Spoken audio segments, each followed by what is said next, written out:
drive Ghana's economic transformation. Ideas, not money, will drive Ghana's transformation. This is Mr. Bawumia speaking. And we have Brigadier General Saki. Ghana Armed Forces must rethink recruitment after ELWAC stampede. And I'll bring a brochure to Ghana if you elect me president.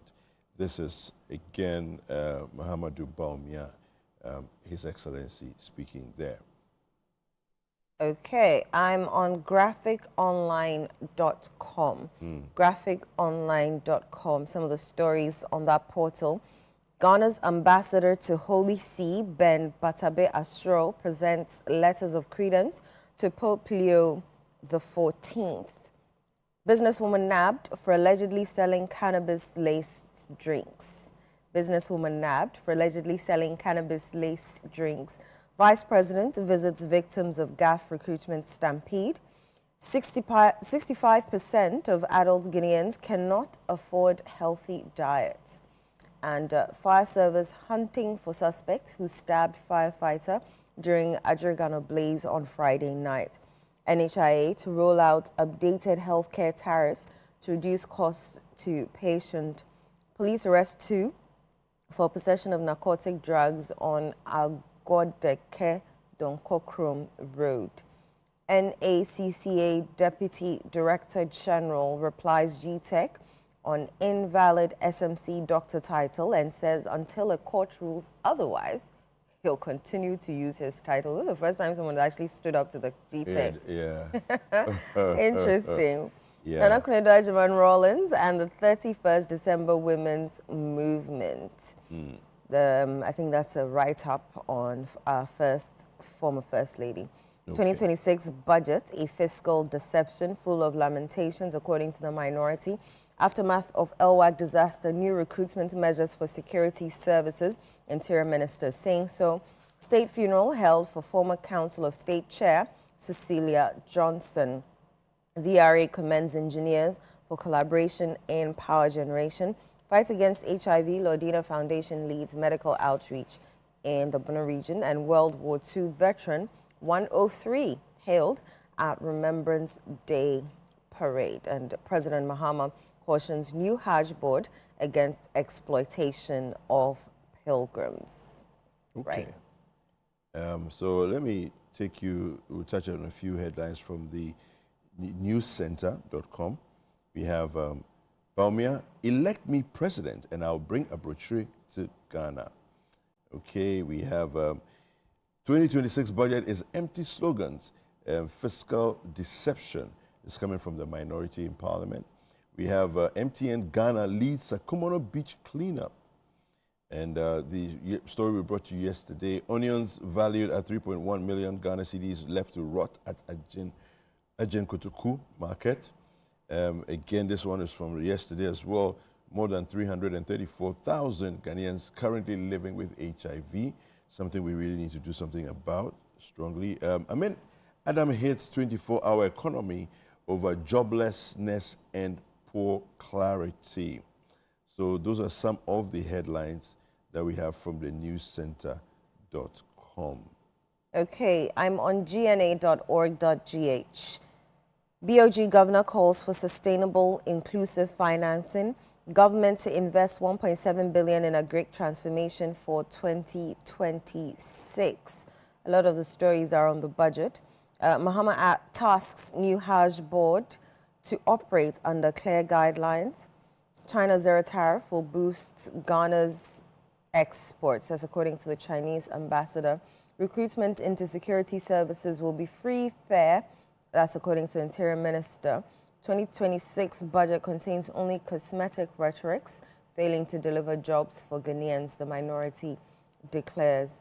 And Ghana's tropical fruits in high demand in key international markets. And most of the stories from the budget. Government allocates 40 million Ghana cedis to creative arts and film funds. Government allocates 150 million to Black Stars participation in 2026 World Cup. Government targets modern, sustainable fishery sector to boost jobs and exports. And government to spend 302.5 billion Ghana cedis in 2026. Right. Yeah. All right. Well, I think we can look at some details. Yes. Let's Yeah. go into Let's get into some details. some of the details. You want to start, or No, you can go ahead. Go ahead. I'm now All opening right. a story. Okay. So I'll take you to citynewsroom.com, and let's look at the story on ensure value for money in the 2026 budget debate. Rickett Hagan to MPs. Deputy Majority Leader George Kweku Ricketts Hagan has called on the members of Parliament to subject the 2026 budget to rigorous scrutiny to guarantee value for money and ensure that that national resources are used efficiently and responsibly. Now, speaking at the post-budget workshop in Accra, Ricketts Hagan has stressed that lawmakers have a duty to ensure that the budget reflects not only fiscal prudence, but also the needs and aspirations of Ghanaians. And I quote, as representatives of the people, our duty is to ensure that the budget reflects not only fiscal prudence, but also the aspirations and needs of the citizenry, he said. We as parliamentarians must therefore scrutinize the budget thoroughly, ensuring that allocations are equitable, realistic, and results-oriented.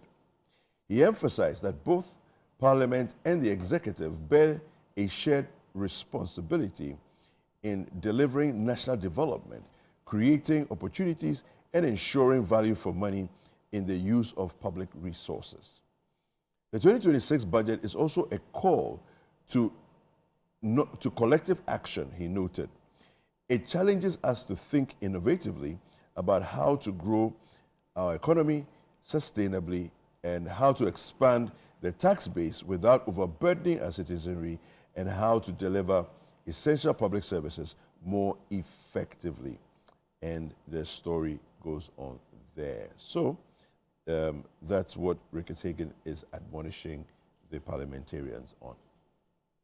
Okay, let's stay with the budget. So our speaker has been talking, and he's saying that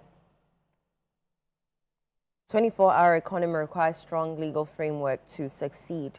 And he says the Speaker of Parliament, Alban Bagbin, has stated that Ghana's 24-hour economy cannot thrive on infrastructure. Channel1newsonline.com is reporting, but must be supported by a renewed legal framework and a strong governance culture.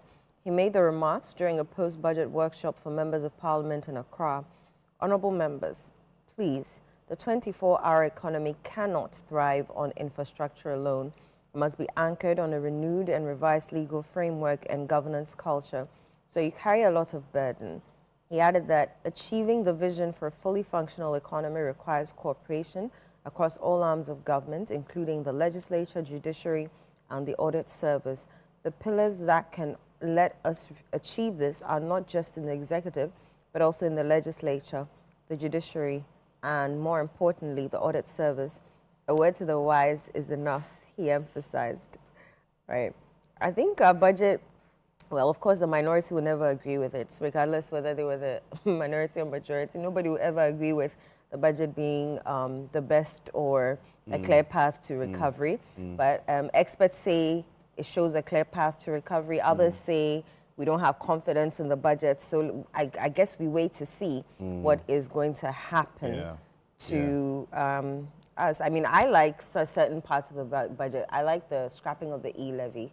I mean, pardon me. The COVID levy, yes, because COVID is gone. Yeah. And yesterday on social media, I saw someone had posted that he went to buy something and the COVID levy was still there. We're like, oh, master, seriously? Come on, give it a few days at least. The budget was read when? Thursday, and already you want to see it on Saturday that, you know, it has been scrapped. It'll take a while for things to, you know, for us to feel the effect of the things that they have said. But the budget is read ahead of its implementation. Exactly. So when people act like that, they're exposing their ignorance, honestly. Or they're just being mischievous. Oh, well, yes, and that too. Yes, yeah, they're just being mischievous. They're just being mischievous. So anyway, no, but I think things are looking good and upwards. If it's anything to go by, the various rating agencies having, readjusted or adjusted their ratings of Ghana, the indications are that things are on the up and up, and things are looking good. Remember that we're also leaving the IMF shortly, so Yeah. we'll be on our own. We won't have the IMF to hold us up to tell us, do this, do that, do not do that, do not do that. So we'll see if But indeed hopefully, the GDP will be I don't know what sustained. it is. I don't know what it is that,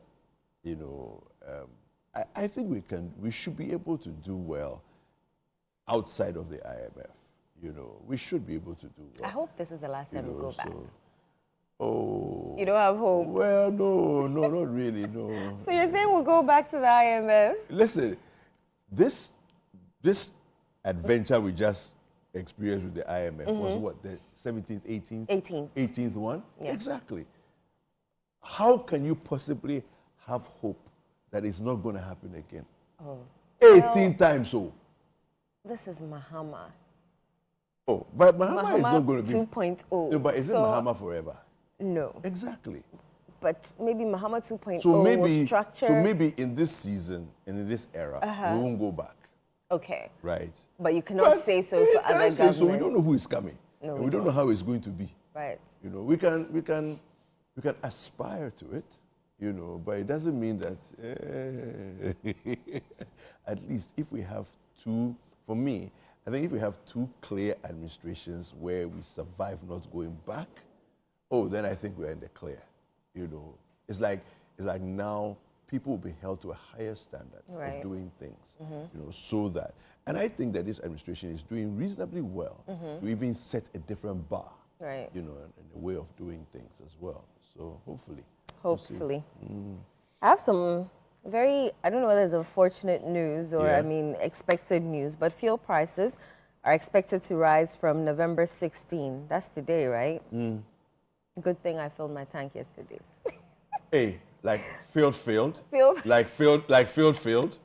Yeah. Because I bought some. I went above half, but I didn't. You didn't fill.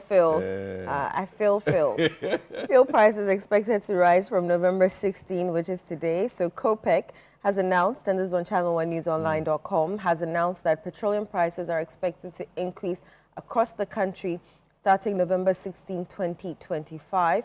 Petrol is projected to rise by 3.38% to 12.59 Ghana cedis per litre, while diesel is expected to increase by 9.81% to 13.71 Ghana cedis per litre. Liquefied petroleum gas will also see a smaller increase of 1.97%, reaching 11.87 per kilogram, Ghana cedis per kilogram. The price adjustments come as global crude oil prices have risen and the cedi has slightly strengthened against the US dollar. COPEC noted that actual pump prices may vary slightly within a 5% margin of the projected figures. Duncan Amoah, Executive Secretary of COPEC, urged oil marketing companies to absorb part of the increase where possible to reduce the impact on consumers. Oh, that'll never happen. That'll never happen. But yes, so if you go to the fuel pumps today and it has increased, don't fight the fuel attendants. It's because of... Oh, why are you laughing? It happens sometimes, yeah. It's because of, prices rising globally and not because anything has happened to our Ghana city or otherwise. But yes, so that is what is happening today. Now, speaking of pumps, Ghana government pumps, and this time is into the fertilizer program, 5.1 billion, and this is on the mypublisher24.com. Government pumps 5.1 billion Ghana cedis into free fertilizer program to revive cocoa sector in 2026.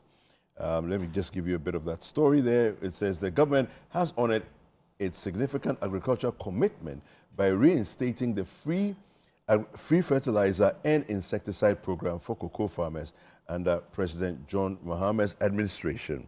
Now, this initiative is supported by a substantial budget allocation of 5.1 billion for 2026. Now, during the presentation of the 2026 budget statement and economic policy in Parliament on Thursday, November 13th, 2025, Finance Minister Dr. Kessil Atuforsen stated that this initiative represents a strategic investment aimed at revitalizing cocoa production, which has experienced years of decline. Dr. Forsen explained that the government has allocated 2.4 billion for the cocoa disease and pest control program, which includes free mass spraying, and 2.7 billion Ghana cedis for the distribution of free fertilizer. These measures are part of a broader effort to enhance cocoa production in the 2025-2026 crop season. So I like this because one of the challenges we've seen for the last probably 10 years is that there's been a consistent decline year on year, in terms of our outputs, the cocoa production outputs. For a long time, we've just seen every year it drops, consistently been dropping. So if this will turn the fortunes of cocoa around, I think that's fantastic, because cocoa still remains one of our biggest,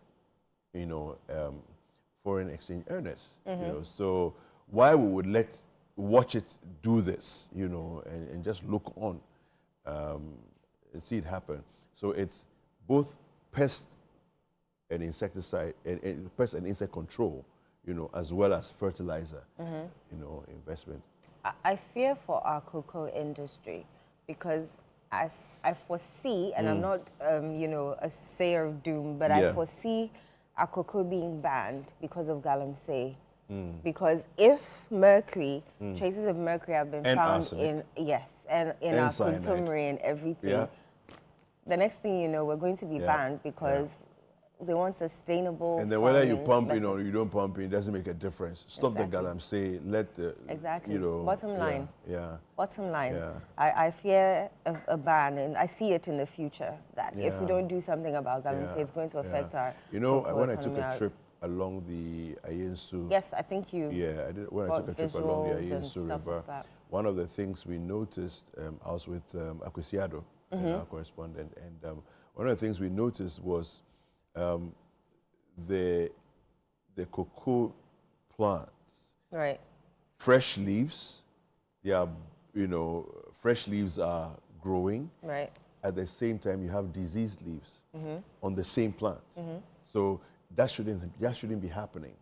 You shouldn't have sprouting of fresh leaves at the same time having so it's death and life living in the same plant. So you can see something is wrong with the plant. And these were the cocoa plants that were close to the galamsey. So normally what happens, it'll die off and No, so if it's going to die, it's dying. Okay. If it's living, it's living. Right. You shouldn't have that experience where you see death and life in the same plant at the same time. Wow. That's a sign of it's trying to live because it's alive. It's but something is killing it. Something's trying to, kill it. So, yeah. That's sad. Yeah. Very unfortunate.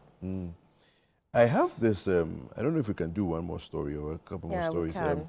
The retired Brigadier General Robert Saki spoke on the big issue yesterday, and made some comments. He was saying that the headline here says that Ghana Armed Forces must rethink recruitment after Elwak stampede. Retired Brigadier General Robert Ofei Saki has called for a complete review of the Ghana Armed Forces recruitment procedures following the deadly stampede at the Elwak Sports Stadium last Wednesday. The Wednesday, November 12, 2025 stampede left 6 people dead, 5 in intensive care unit, and 12 others in critical condition. We need an update on this because you can't be in ICU for how many days now? It was Wednesday, It right? was Wednesday, So, and this Thursday, is Sunday. Friday, Saturday, We need an Sunday. update 4 on this. days. We need an Are update. they still in ICU? You know, Are they one out of the of people ICU? who don't speak are the military. Like, Yeah. unless they release a statement or are peeved, like we saw on Thursday when she came to correct Yeah. the numbers that was Yeah. out there. Yeah. Those are the only times you'll get the military to speak Yeah. or you hear from them. But for But- them to come out and give us an update, I'm very concerned, though, with regarding this. And let me just finish reading this. Yeah, Let me sure, just, go it says here that thousands of applicants had converged on the stadium in the hopes of securing military enlistment when overcrowding and disorganized queues led to chaos.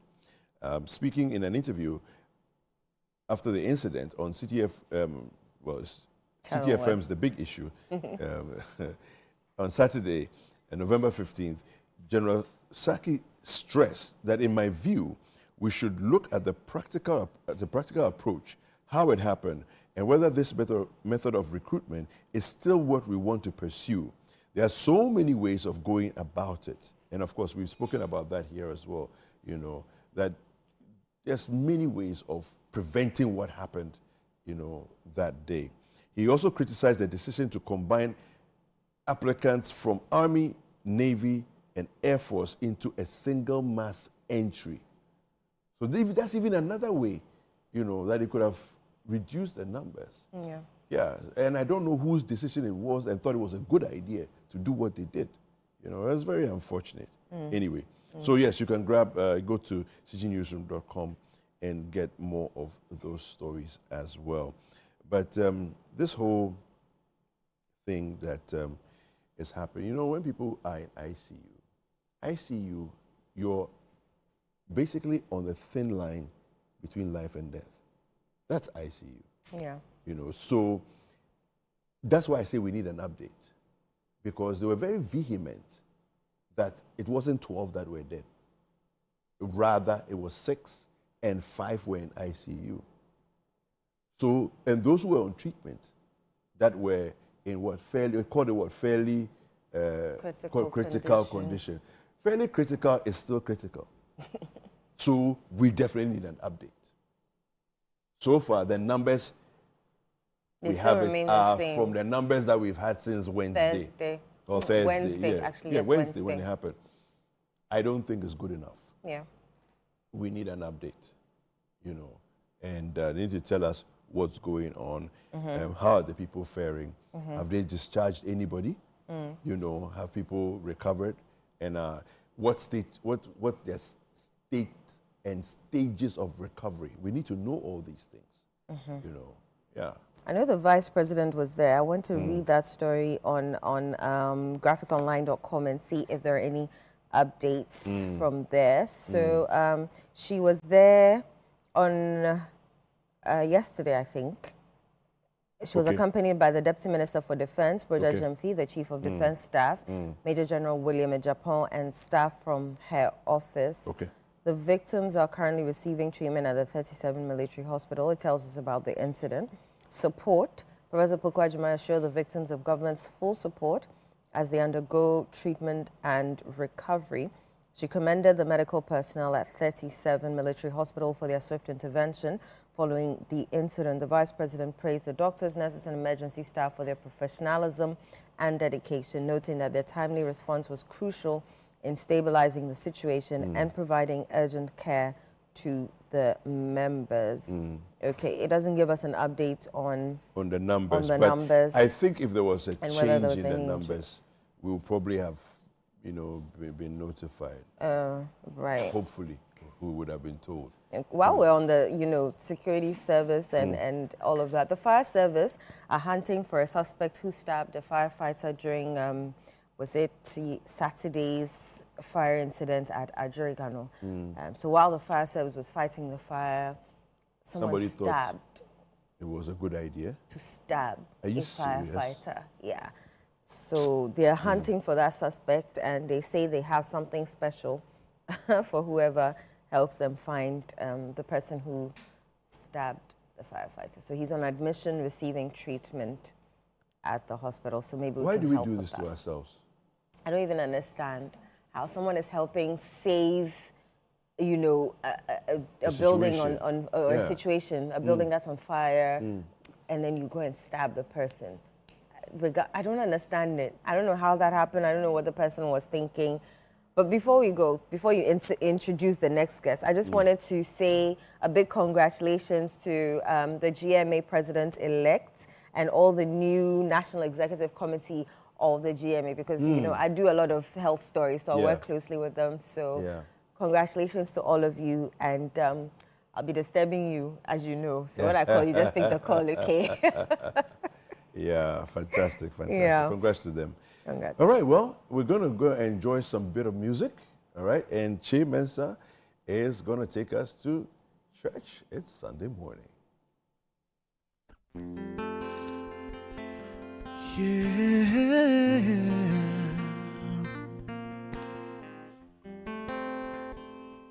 Oh, holy, holy, holy, Lord God Almighty, early in the morning our song shall rise to thee. Holy, holy, holy, Lord merciful and mighty, God in three persons, blessed Trinity. Oh, holy, holy, holy, Lord God Almighty, early in the morning our song shall rise to thee. You are holy, holy, holy, merciful and mighty, God in three persons, blessed Trinity. Yeah, God in three persons, blessed Trinity. Me free Makumen, Sheni Yawayache, SSM, Dawasiota. Unsanu nyuma yewa wache SSM tawasio ta oh mi tawasio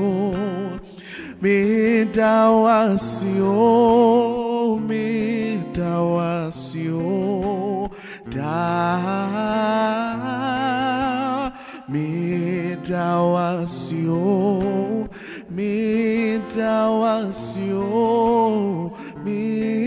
midawasio da mi frima kumen Misheni awaya che SSM dawasio da usanu nyuma yewa che SSM dawasio da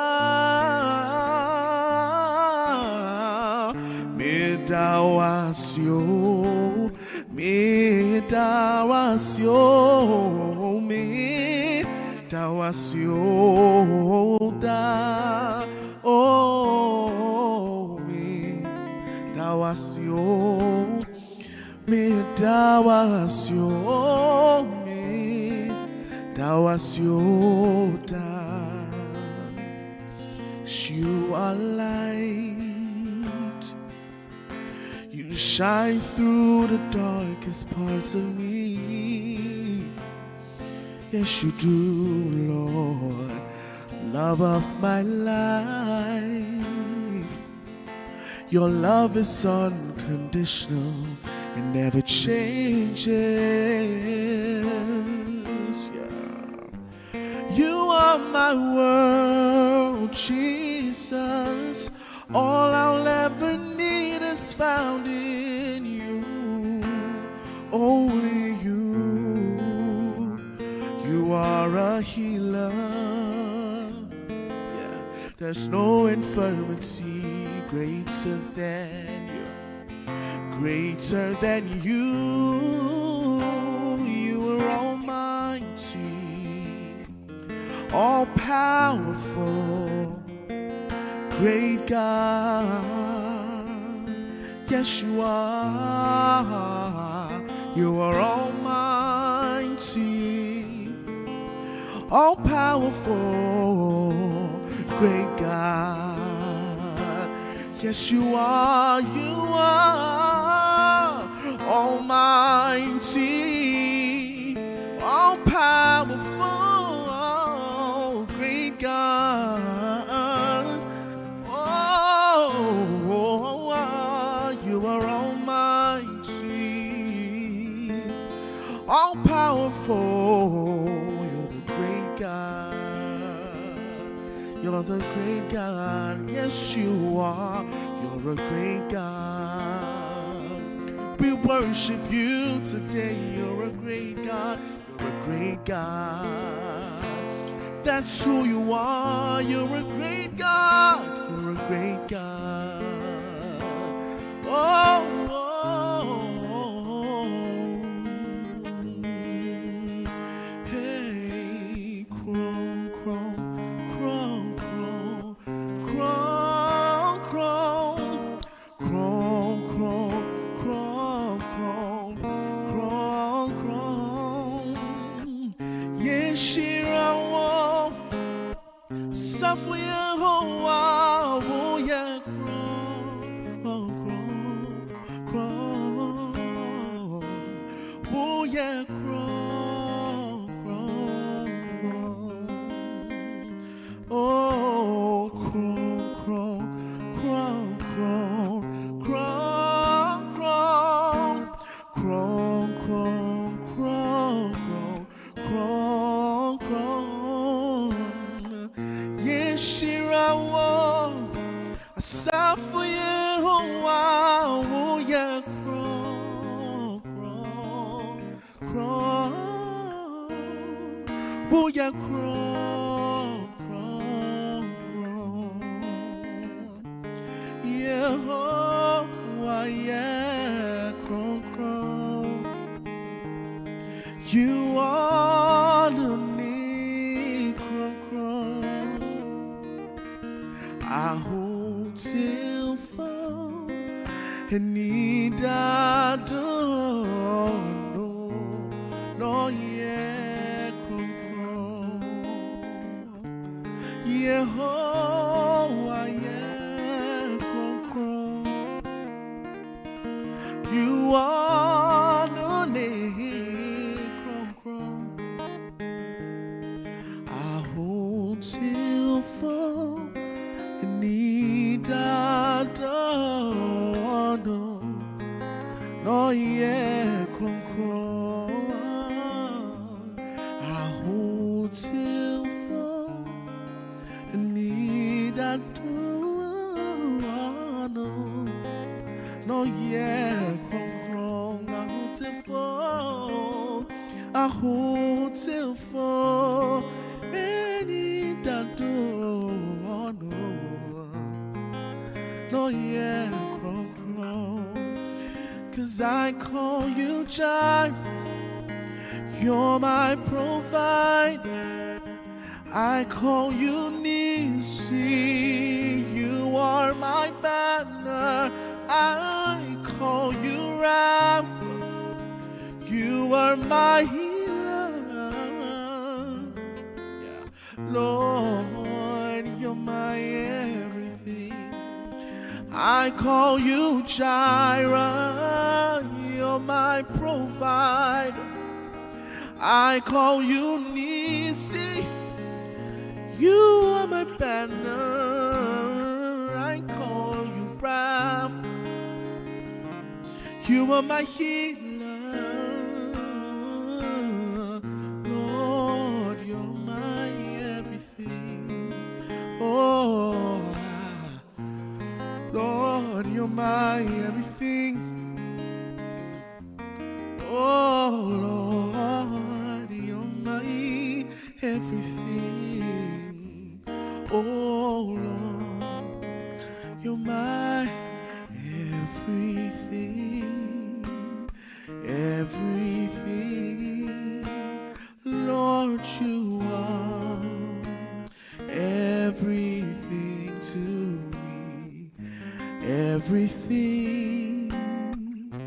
Everything. Lord, you are everything to me. My treasure, my priority. Who can compare to you? Great is the measure of your royalty, O morning star. You truly are everything. Bohobium. My treasure, my priority. Who can compare to you?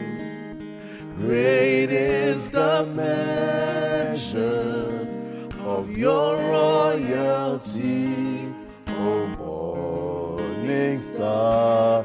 You truly are everything. I love that. Oh, man. That chord, no, when you play that thing like that, there's something inside the chord. Something inside. How are you? Fine, thank you. Fine, Wonderful, wonderful. There's something I've been meaning to ask. Right, okay. What inspired Sunday school vibes? Okay, I'll tell you the true story today. Okay. So it was actually in December, last 2 years. Okay. And I was watching like WhatsApp statuses. And I saw one of my friends, his name is Elvis Bentel. Okay. And he was at an event and he was singing Under the Canopy. Okay. And I was like, wow, I haven't heard that song in a long time. Okay. And I think right at that instant, I think it's by the inspiration of the Holy Spirit. Yeah. In like 5 minutes, I had arranged the whole Sunday school Wow. vibes. But initially, Yeah.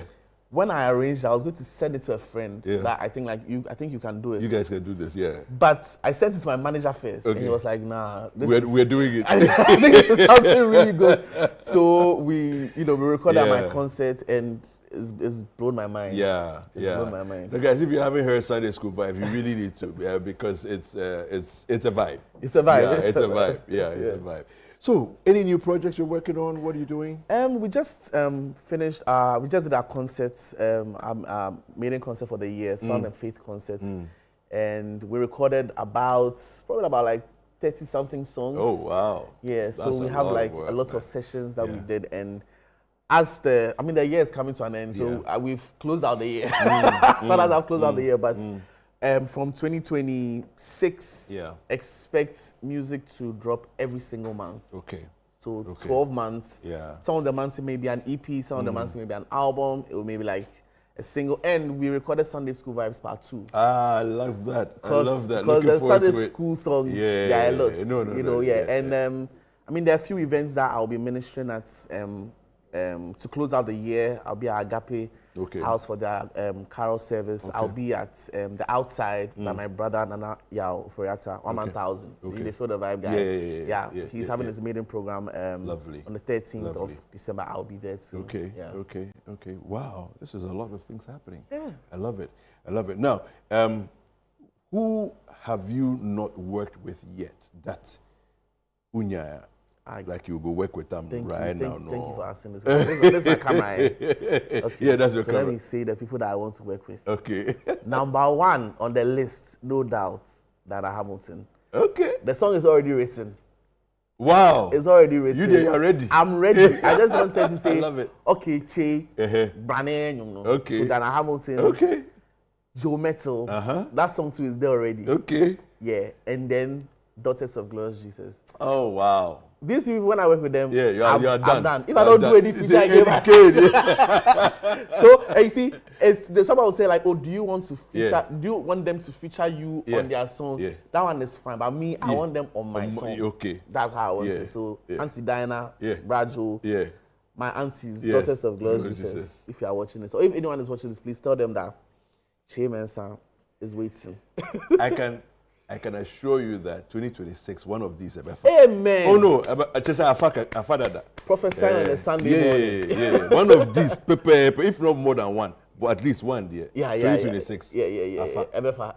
Thank you. All right. So I want to hear more from you. Yeah. But how can people reach out to you if they need you for anything? So you can reach out on my social media handles. It's Che Mensah _ on X, on Instagram, Che Mensah on Facebook, Che Mensah on YouTube. On email is bookingche@gmail.com. And if you want to text, use a text. It is strictly for bookings.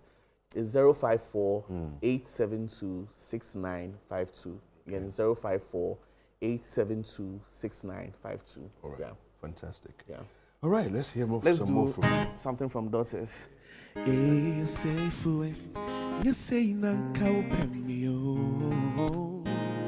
Nanka upemeni mwasio ashia sie enemy kwanko yeah anka upemi owahuma chetreme subontin kesirimo Nansweratia to me brading nasono Hona wutne unsa opasa kesi somnimo Enteratia mesenche wayegi Ne wo kamfo ne wo tuntumoda If you say wo you me wa me dream wa me tiasie Enti me hunina ba for real ma wo on kwafo nyamie masumu dada eye wa tuntina metiasio wode mo chanona told me about what didn't see. You're anywhere, but to me, a DSC. Eratier, untampaina sina metina down. Bunyuna sina metina down. Bunima hintabia mi re entifa misie. Buntabanase, I want Jesus, and see famisie. Buntabanase, Eratier. Buntabanase, now metinata.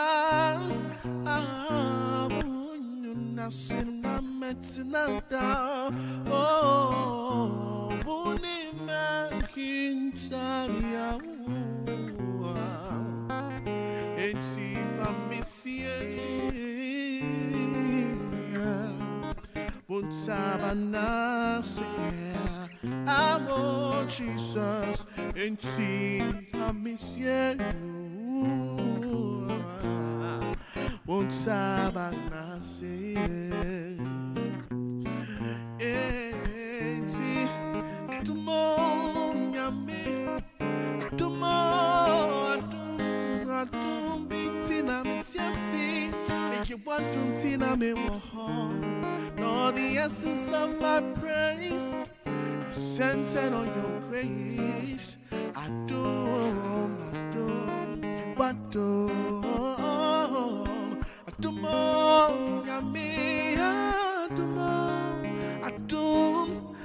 mintina mitiasi, yeah, waduntina me waha. Lord, the essence of my praise is centered on your grace. I do, see me done more, me done more, yes, me done more, hey, me done more,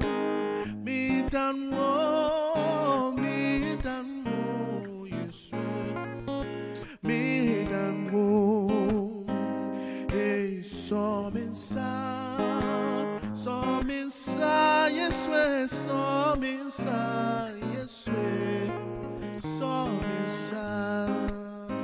Free say yes, soon, yamia, oh, you're well when you be around soon, yeah. No, casa, didn't I yet be around soon, yeah. Oti chance ni faso redeemer yen enunti ensuroshi yasunyamia yo weni bibia ransun yeah oh yo weni oh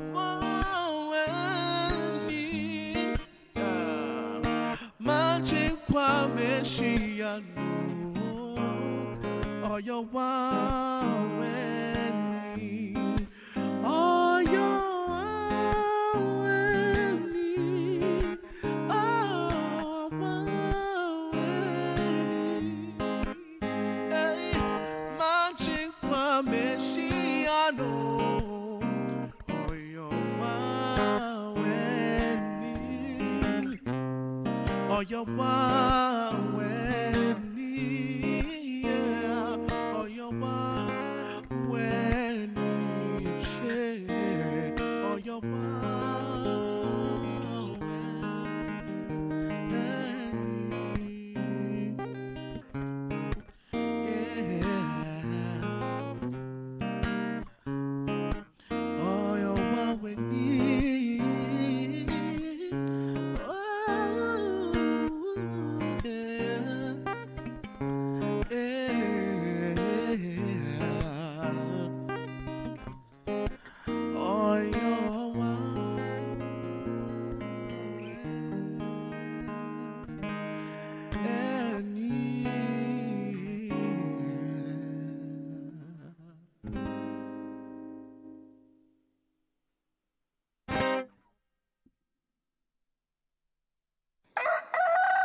Your health is in your hands, but at some point, it passes on to us. At Mintuba Hospital and Coloproctology Center, we believe that quality healthcare isn't a privilege, it's a right. Equipped with cutting-edge technology, we are fully prepared to effectively deal with all colorectal and proctological conditions. Our team of highly skilled doctors, surgeons, and nurses are renowned for their expertise in minimally invasive and painless laser, ligature, and lungoproctological surgery. We are committed to providing a wide range of services to meet the diverse needs of our patients. Mintuba Hospital, your health is our priority. Visit Mintuba Hospital today or call us at 0244 581 541 or 0271 054 204. Mintuba Hospital, in to serve a peculiar health need. Love the Premier League? Your DSTV premium subscription could get you there in real life, Charlie. Stay connected for your chance to watch the Premier League live. Man U versus Man City at Old Trafford or Arsenal versus Man U in London. Stay connected to score with DSTV Premium. This promo is regulated by the NLA on the Caritas Lottery platform. Terms and conditions apply. On the Upside Down show this week, join Frema Edunyame as she sits with a man full of talent, known for his electrifying stage performances and captivating voiceovers, Andrew Tando Adote. Went to Presec, Legon, and then Odadie. Yeah. At what point did acting come in? So it was around the same time I had made the decision to do the voiceover. All out. I was looking around and I saw this veteran actor. He said, "Oh, forget those people. Go to the art center and join the theater group." He was put on the spot, but he didn't disappoint. Let me put you on the spot. All right. So, City FM is 21 years old. Yes. Do something, with that, your voice. As you know, City FM is 21 years old, and we would like you to join us in celebrating all this time that you have spent with us. All the fun, all the excitement, and all the cutting-edge news. And to serenade us, it's DJ Blake. Right now, I'm working national service. Where? In Matakana Commercial Bank. Commercial Bank? Yeah. Hey, biological science? Yeah. You are DJing? Yeah. And now you are in a financial institution? Everything's so good. Tune in to the Upside Down show this Sunday at 7 p.m. only on Channel 1 TV. Well, I don't want nobody. I love the things you do. This November, something amazing is coming to Accra. Are you a farmer with fresh produce? Are you into fish farming, poultry or livestock? Then get ready for the November edition of the AgriFair 2025. Yes, AgriFair 2025. It's happening on Friday the 28th to Sunday the 30th of November. It's happening at the A4 Southern Children's Park and it's 10 a.m. to 6 p.m. each day. It's the ultimate weekend marketplace. From fruits and vegetables to poultry, livestock and fish to agri-inputs and processing machinery. All at unbeatable farm gate prices. Whether you're selling or buying, this is your chance to connect, trade and grow. Enjoy the freshest farm produce, sizzling kebabs, and a vibrant marketplace atmosphere all in one space.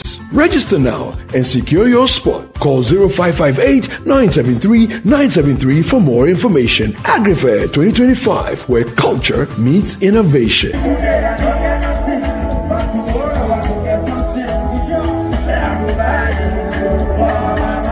The AgriFair 2025 is powered by Channel 1 TV and 97.3 City FM and is proudly sponsored by Horticulture Business Platform, Development Bank Ghana, Legacy Crop Improvement Center, Gressol, and the Ghana Exim Bank.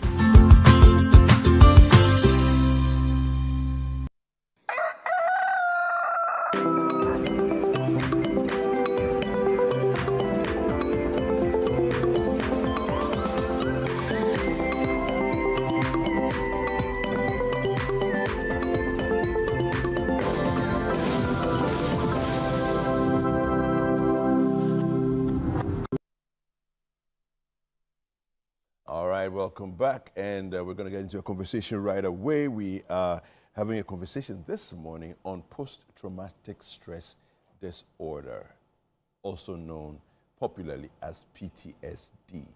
I'm sure you've heard about it.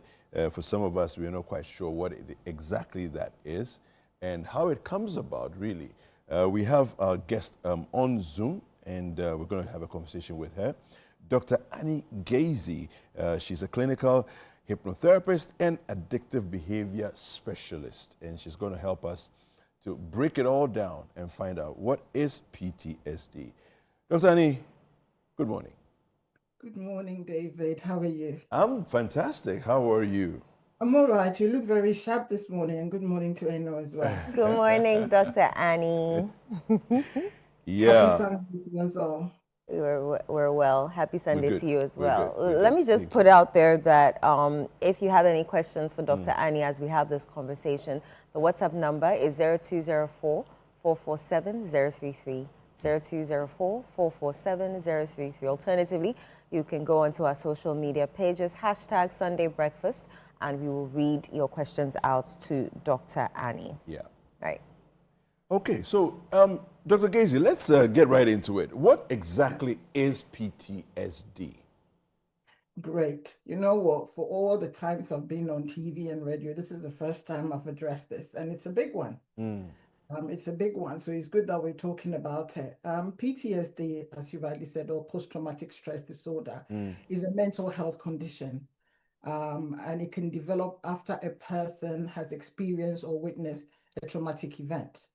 So when someone is exposed to a very traumatic event, such as it could be an accident, it could be an assault, it could be a form of abuse, or if we look back to, and my prayers to goes to the family and the whole of Ghana really, about the incident that happened on Wednesday, that's quite traumatic. Yeah. For even the family, as well as everybody that witnessed, and people who were there, and the whole nation, because I was talking to people, actually my family, my sister, and she was actually in tears about it because she told me about it. So such a thing is quite traumatic. And for some people, that is going to stay with them for a long time, or it's going to also bring back memories for people. About people they've lost or incidents. I think most of the time when we talk about PTSD, people think to our veterans, our military guys who travel and they've experienced deaths on a daily basis. But people will be surprised to know that actually 1 in 3 people experience PTSD. Wow. So it's not as far away from us as we think. It's a daily thing.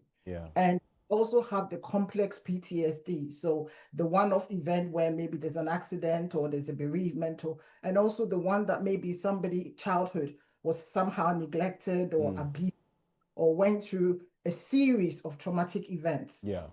Maybe even in our adulthood, like maybe not having jobs or something happened at work, or they got mugged or something like that, faced armed robbers or something, trafficking or whatever. So that becomes complex and that needs more. So basically in a nutshell, that's PTSD. Okay. Doc, I wanted to know what the difference between, like, is PTSD and, having a normal stress reaction after an event. Are there some similarities? That's a good question. It depends on what kind of stress, because we all experience stress. We have stresses everywhere. Moving home can cause you stress. Coming to work in your car with traffic can cause you stress.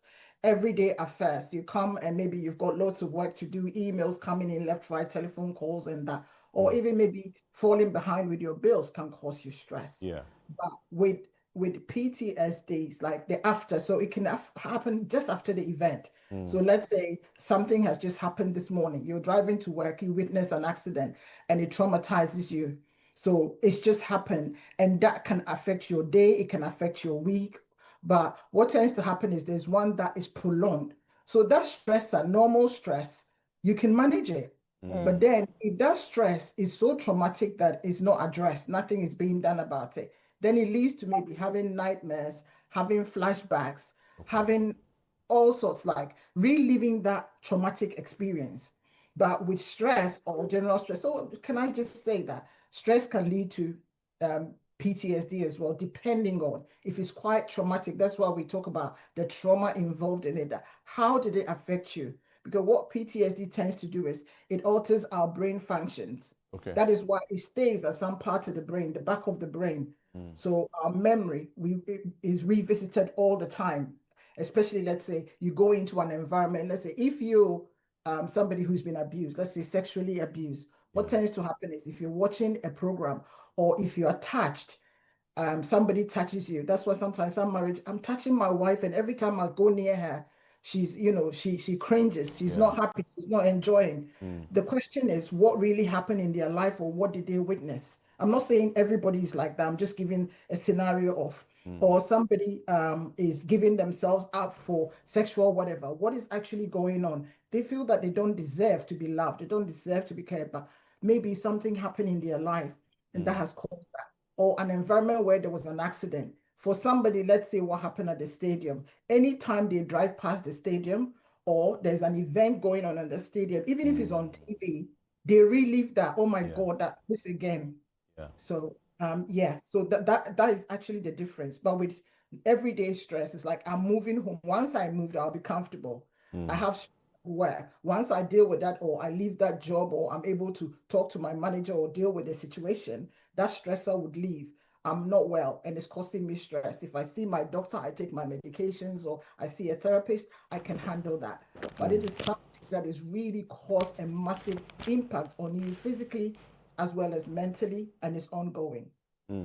Now, is there a general threshold of stress impact that will definitely cause it, or is it more dependent on the individual who's exposed to the stress?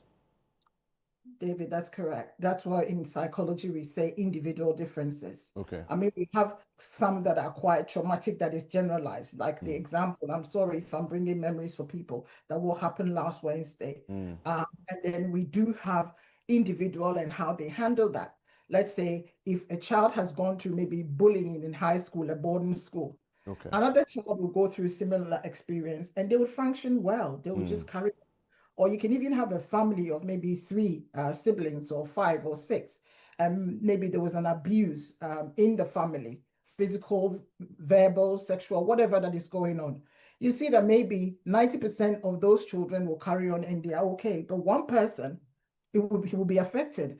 That's why it's very important that we treat people as individuals instead of looking at, oh, because you are from this mother or that father or that environment, or because you're fancy or you're guy, you're supposed to behave a certain way, or because you're tall or short or big, or, we have to treat people as individuals. So yes, we do have general situations like, something that is a national tragedy or bereavement that affects, let's say, children who have lost their parents and they don't know what to do, or you've lost your spouse and it's really broken.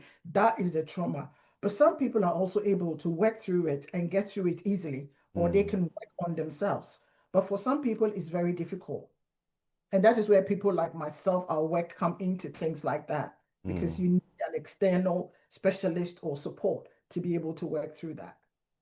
Doc, what are the core symptoms of PTSD that people should be aware of? Because I know most often people don't even know that they have PTSD.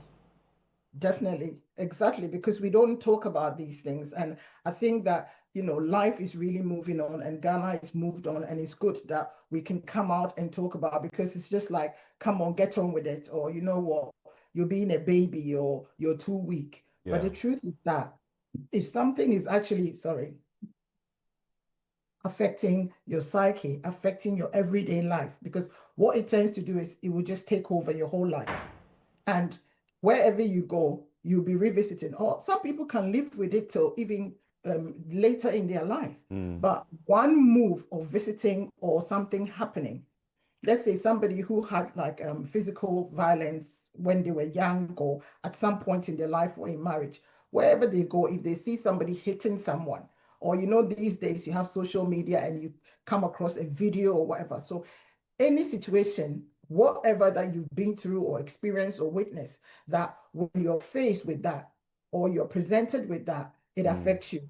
Or a situation that when you go to bed, you've had not 1, not 2, not 3, but dreams, reoccurring dreams about it, and it's giving you nightmares, night tremor. You have to ask yourself, what's going on here? And sometimes you wake up sweating, or you can't deal with, like, I don't like you talking about this subject because it affects me.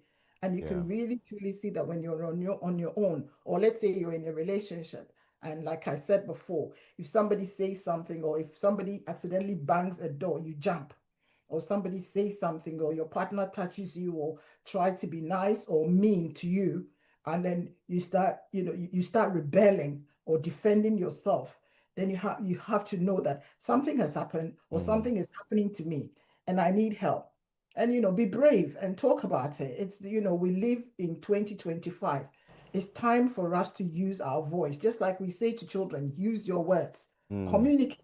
Don't sit there and just think that there's a stigma attached to these things. So we're not going. So these are some of the signs. So you find yourself crying all the time. you find yourself, you can't cope with your work because that same whatever happened is still happening. You were in a road accident. It's been 5 years, 6 years, 10 years, or your mom died. And every time that you revisit or you're on your own, you're crying. You just cannot move on or get over it. Okay. That is PTSD. So get some support. Now, if someone goes through, let's say, bullying in school, and as they grow up, they become violently defensive of other people going through bullying. When they see it, they become violently defensive of such persons. How would you classify that? That's a classic example of PTSD because they didn't deal with it themselves, or at the time, maybe they didn't get the support to deal with the situation themselves. So that is a trigger. It's a trigger, and it happens a lot, especially in our Ghana high schools and that. So because they experience it themselves, and maybe they didn't even experience it in high school, but maybe at home or the environment where they were, the neighborhood, because they were different. But it's very, very common for somebody to come out so strong and say, I'm not having this. I'm not having you treating this person like that. And maybe it's not them as well. Sometimes it's even the home. They saw a parent, maybe a father, hit their mother all the time. So it's like, with that, they live with that. And that's why I said, we need support before it gets out of hand, because in the end, this person will end up being violent themselves. Let's not forget that some of these things as well is to do with what people see at home or their environment. So it becomes normal for them. They normalize it. So if you bully somebody else, I'm going to kick your head and I'm going to hit you. I'm going to beat you up. Instead of saying, actually, this is wrong. This is not how to handle the situation. Or because in our high schools, I remember they say you have to toughen up. They do all sorts to you. Carry this, do this, thinking that they are making the person tough. But what they don't realize is actually they're causing trauma to that person. So they grow up and they think, I'm not going to allow this to happen anymore. I either go back to my high school and correct it, or anybody who does that. And they can even end up hitting their boss because I'm not allowing you to bully me or bully anybody else because this is wrong. Or the neighborhood. Yeah. Wow. Dr. Annie, you were talking about triggers, and I wanted you to explain what triggers are and how certain situations can, suddenly set off those triggers. Yeah. So triggers are anything that highlights the situation or creates signs. Yeah, signs that something is wrong, something is going to happen. You need to do something about this situation. So for instance, PTSD. I'm crying so much. My mom died maybe 10 years ago, but every time her name is mentioned, I see her photo. I'm around family members. I see her siblings. I see anything, or I go to the family house. I struggle to cope. Then I know that I haven't dealt with the situation yet. So I have to do, because sometimes what we tend to do is we just soldier on. We just is like, okay, this has happened. That's it. Okay, it's time to move on. But what we don't realize is that there's a part of the brain that processes trauma, which is different from our everyday processing. So that is sitting there. So until that is addressed, that is the trigger. So anytime you go near, or maybe because you maybe your boss or whoever is around you is always verbally abusive, and it gets to a point where you bail yourself out, and you get out of the relationship or the home or whatever. If you don't deal with it, what tends to happen is whenever you are in an environment where somebody starts shouting, you shut down. Either you shut down or you become very defensive. Like David said, you become very defensive. It's like, sometimes people wouldn't say it out loud that I'm not taking this anymore, but in your head, you're telling yourself, that's it, I'm done, I'm not taking this anymore. That's why we have these sociopaths and psychopaths, and that things that have been done to them in childhood or they've experienced in childhood, they end up doing to other people because they feel, you know what, you have to pay back. So it could be that a male will say, every woman in this age group, somebody who is 40 or 50, because maybe their mother or their abuser was a certain age, was a certain woman, dressed a certain way. So if you cross his path and you have red hair and you wear a certain dress, a certain perfume, then you're in trouble. You become his victim because it reminds him of his abuser. It reminds him of the mother who didn't treat them well, or the father who sexually assaulted them, or an uncle or a brother or whatever. So these are I'm sure, am I answering your question? Yes, Sorry. you are, Doc. So these are the signs that you see, or the patterns that we need to be aware of, that if we're not aware, the first thing about what you call it, behaviors or psychology, is that the awareness is important, being aware. Because I think when we started, that was what we were talking about people even aware. Most people are not even aware that this is going on, and that is why they are behaving the way they are behaving, or this is what is happening to me, or this is what is causing problems in my marriage, in my home, in my career. It's like, why am I changing so many girlfriends? Why am I changing boyfriends? Why is my marriage not going well? Because something has happened and you haven't addressed that. Okay. And because of that, you keep changing from one person to the other because you haven't actually addressed you. So that rebound thing where people move from one relationship to the other, is always good to give yourself time to heal, time to address what actually happened. Was it you? Was it the other person? Whatever it is, I need to develop me. Who am I as a person before you move on to the next one? Because if you don't address it, that pattern will follow. It's not going to go because it's still there. And the brain is still got it at the back there, sitting there waiting for you. So you need to heal to be able to move on. Okay. Now, there's a curious question I have that, are there genetic dispositions where somebody is more likely to experience, given the same level of stress, one person is more likely to experience than others? Is that something that is even a possibility? There is that possibility. Obviously, you know that we are always having research going on, ongoing research, and that there's that DNA possibility that this family, how they deal with stress, or I pass, because if you have children at home, you can look at them and you think, wow, the way you handle situations, or the way you're so sensitive, you're so much like me, or you're like your dad, or you're like your auntie or your uncle, how they handle situations. So definitely there's a biological reason around this, where and also what we are exposed to in our environment. As we say, nature versus nurture. Nature is the biology you're talking about, the DNA. So is there a stress pattern where some people stress so much that they can't hold things together? And are there people who just, as people say, I don't care, I just take this in and take that in and I'm okay? Then how our threshold of handling stress or holding on stress or dealing with, we are all different, but also you see patterns in families, patterns in children, patterns in parents, and patterns in environment. So there are people, just like physical health, let's say if somebody has got high blood pressure or something, you dig back and you see, oh, maybe mom had it. Actually, my grandma had it, and this person had it. So you see the trend in the family. Same way with psychology. It's like, just go back and study. How did your parents or your grandparents or somebody used to handle these situations?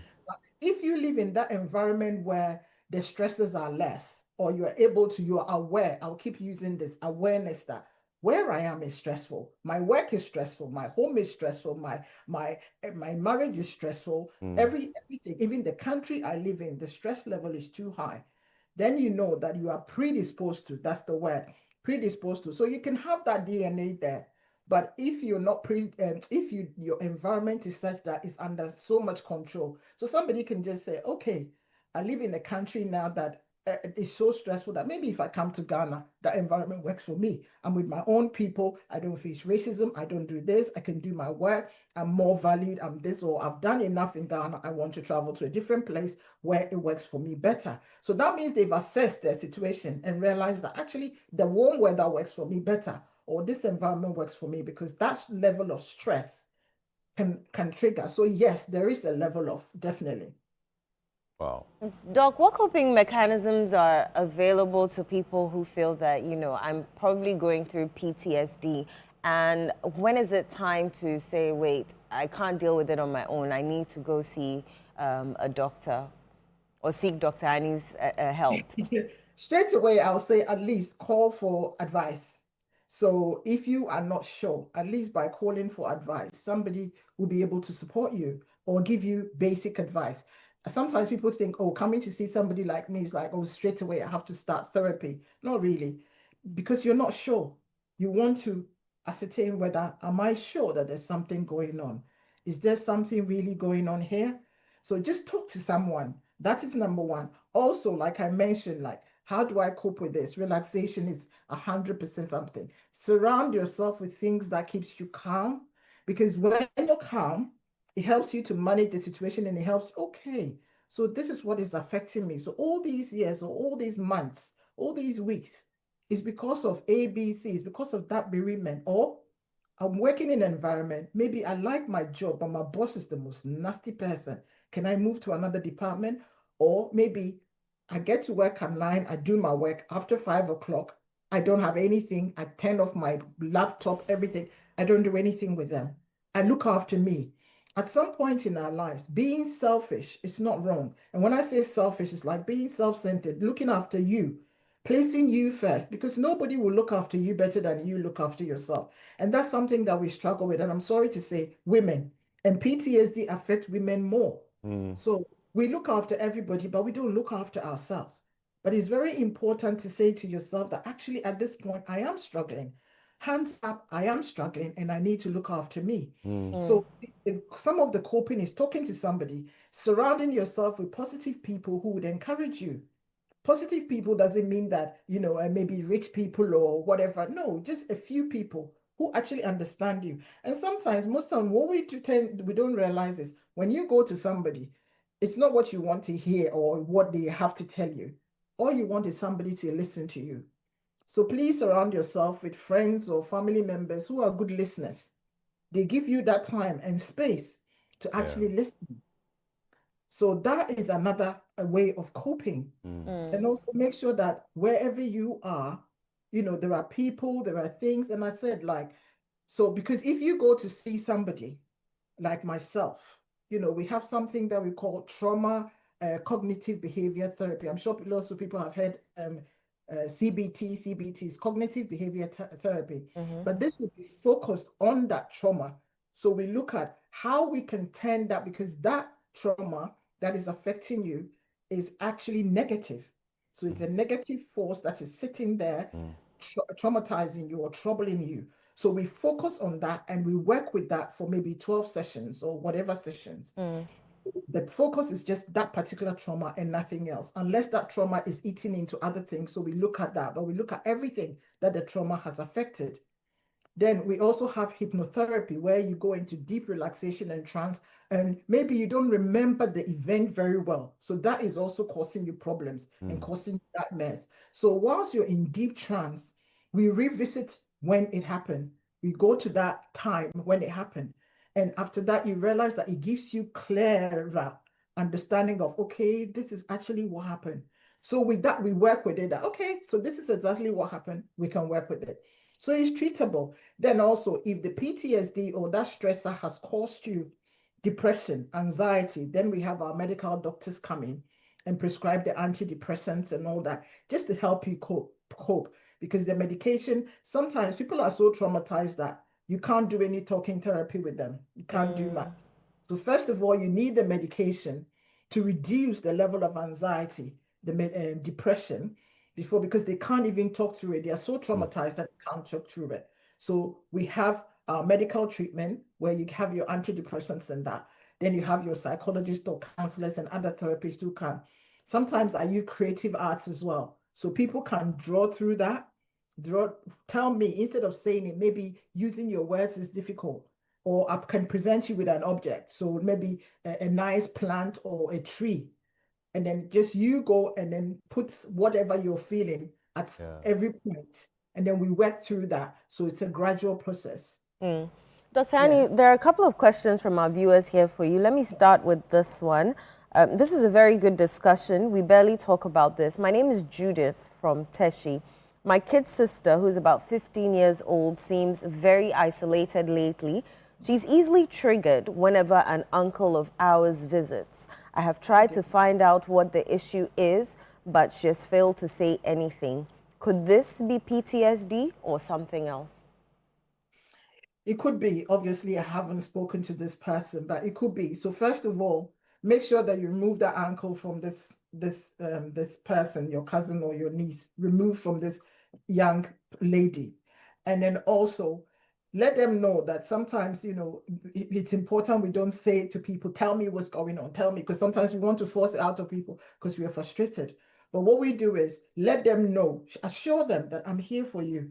Anytime you want to talk, we can have a conversation. And maybe it's the environment.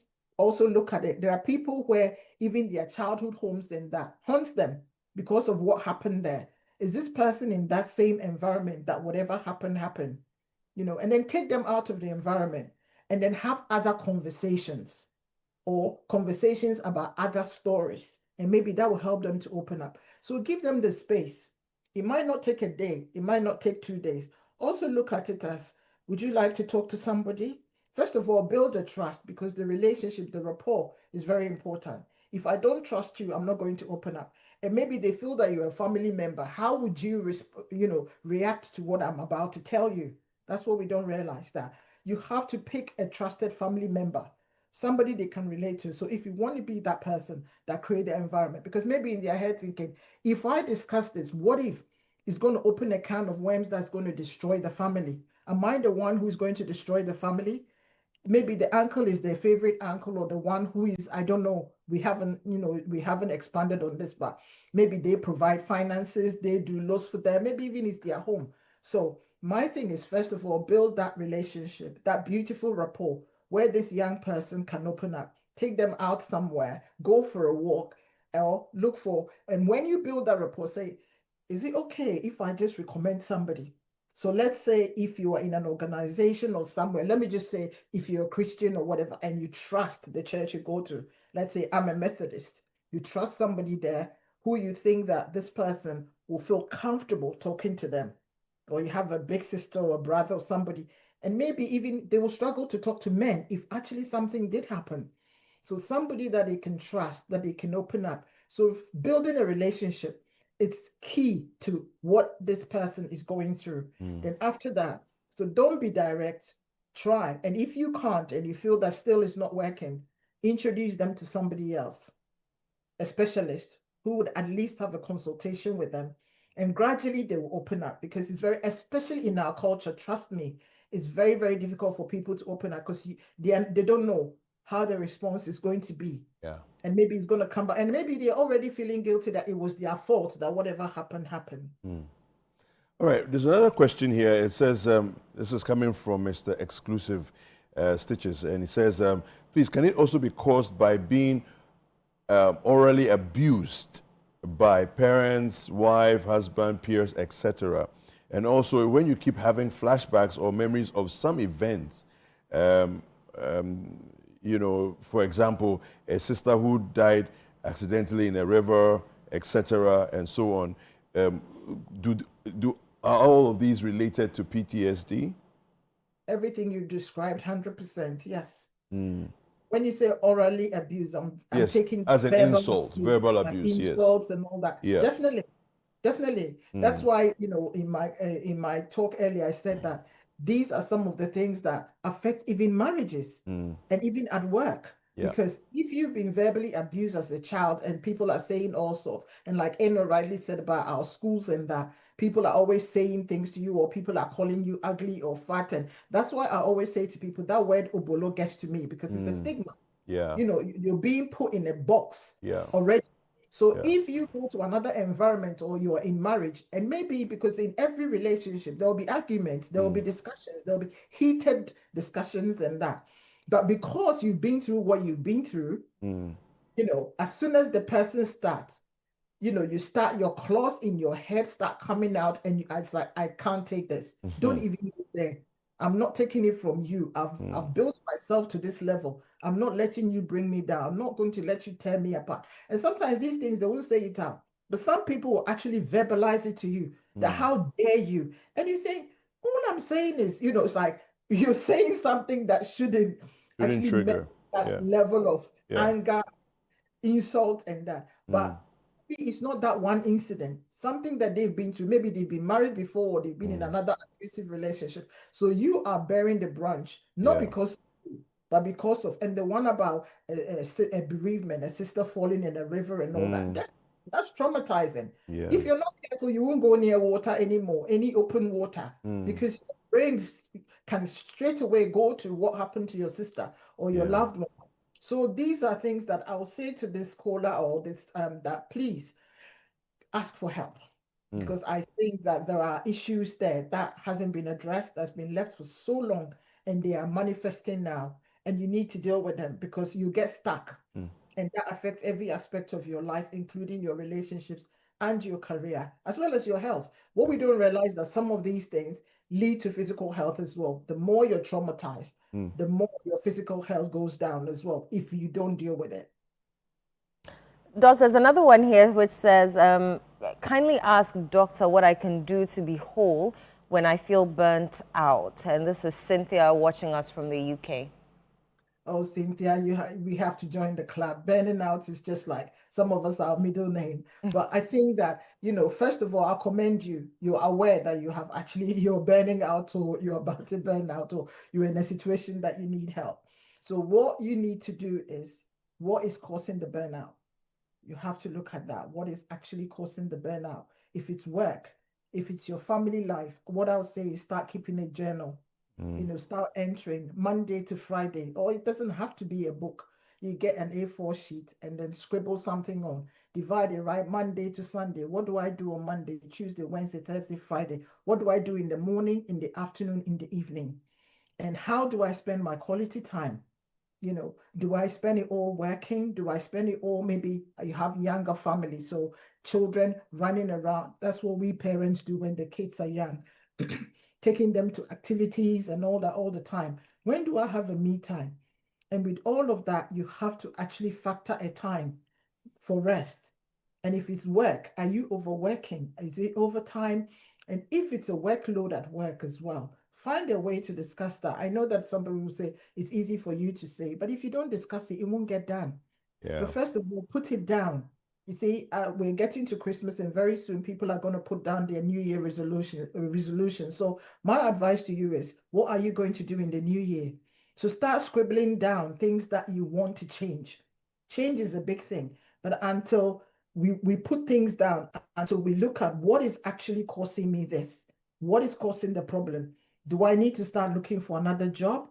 Do I need to start reducing my hours a bit? Sometimes all you need is maybe a month or two or a few weeks to get your life back. And look at the pattern in your life. Is it the environment where you are, where you live, the people around you, the people you associate with? Sometimes we have work Monday to Friday. We have other societies. Then Sunday we have all day church, this, that. Am I doing it all? Can I also delegate for somebody to also take on some of the work I do? Can the kids start bathing themselves? Can they start cleaning? Can they start? So when we write things down, we are able to execute them. Then you start taking them off one by one. Okay, this is where my problem is. This is what is affecting me. This is how I have to do it. It won't take a day. And that's the thing, going through therapy or looking after yourself or your wellness, well-being, learning these things doesn't take a day. It's not a quick fix like you go and then a doctor will give you medication, maybe 2-3 days, you start seeing changes. Sometimes the change won't take a day or a week. What I'll say is patience, because we get frustrated and then we stop because we feel that, well, I've done all that they said I should do. It's been 1 week now or 1 month and I'm not seeing anything. If you're not seeing anything as well, you need to revise it, review it. What am I doing that is actually not working? Maybe I'm stressing myself about I need to meet all these goals, or I have this dream that I want to achieve, this ambition that is die hard that I need to achieve. Is it reasonable? That's why in business and that they have this thing about setting SMART goals. Are they smart enough? Are they realistic enough? Are they measurable? I want to lose weight. How much weight and when? So you set goals and milestones. By the end of December or November, I want to achieve this. December, I want to achieve this. January. If you're not able to achieve them, don't beat yourself too much. Maybe you have to look at it. Is it realistic? Or review it and push it to the following month because that particular month you were so busy that you couldn't achieve it because you had events and activities. So don't punish yourself, but work through these things gradually. And if you need support, maybe other people to support you as well, put them in the list that you're writing, that these are the people that can help me to get to where I would like to, or would help me to be more calm and more relaxed. Doc, the question here says, my mother died about a year ago. I still have flashbacks almost on a daily basis of all that happened prior to when she died at the ICU. I still cry, not like every day as I used to, but at least every other day. Am I exhibiting signs, symptoms of PTSD? I think this one is a given. Yeah, I can see that. I can see that. I mean, if you have to remember that the trauma needs to be affecting you. So if you are crying all the time, you're having flashbacks, you're dreaming and you're seeing everything that happened. Sometimes even maybe things didn't go well in the hospital or your mom struggled before they died, and that definitely I can see that you could do with bereavement counseling. You know, you need a closure. I don't know where you are and whether you're close to, maybe even just visiting the grave. Doing something with people. It could be calling a few friends and family, sitting there. One of the things that really work, if you won't see a therapist, is to talk about it. Talk about who was mom when she was alive. What was her favorite? Did she like singing? Did she like cooking? Cooking her favorite food and sharing with people. Doing some of the things that she used to do or the things that you used to do with her. So maybe you going to church or wearing a particular clothing, attire, and that. Do it and share with other people. By doing it, it will give you a closure, because it sounds to me that you haven't had a closure with your mom's death. So you need a closure for you to move on. So do these things. But if you still feel that, oh my God, I'm really struggling, please contact a therapist and work through this, because you loved your mom so much. But your mom, what you have to ask yourself was, what would mommy want for me? Where would they want me to be? And think about the positive things that mommy would want me to be alive, would want me to be happy. Leave mommy a legacy, and the legacy will be, I'm going to be happy for my mom. I'm going to do these things to make her proud of me. And visit the grave, put some flowers or something on, and just rejoice, or write a poem and go and put it.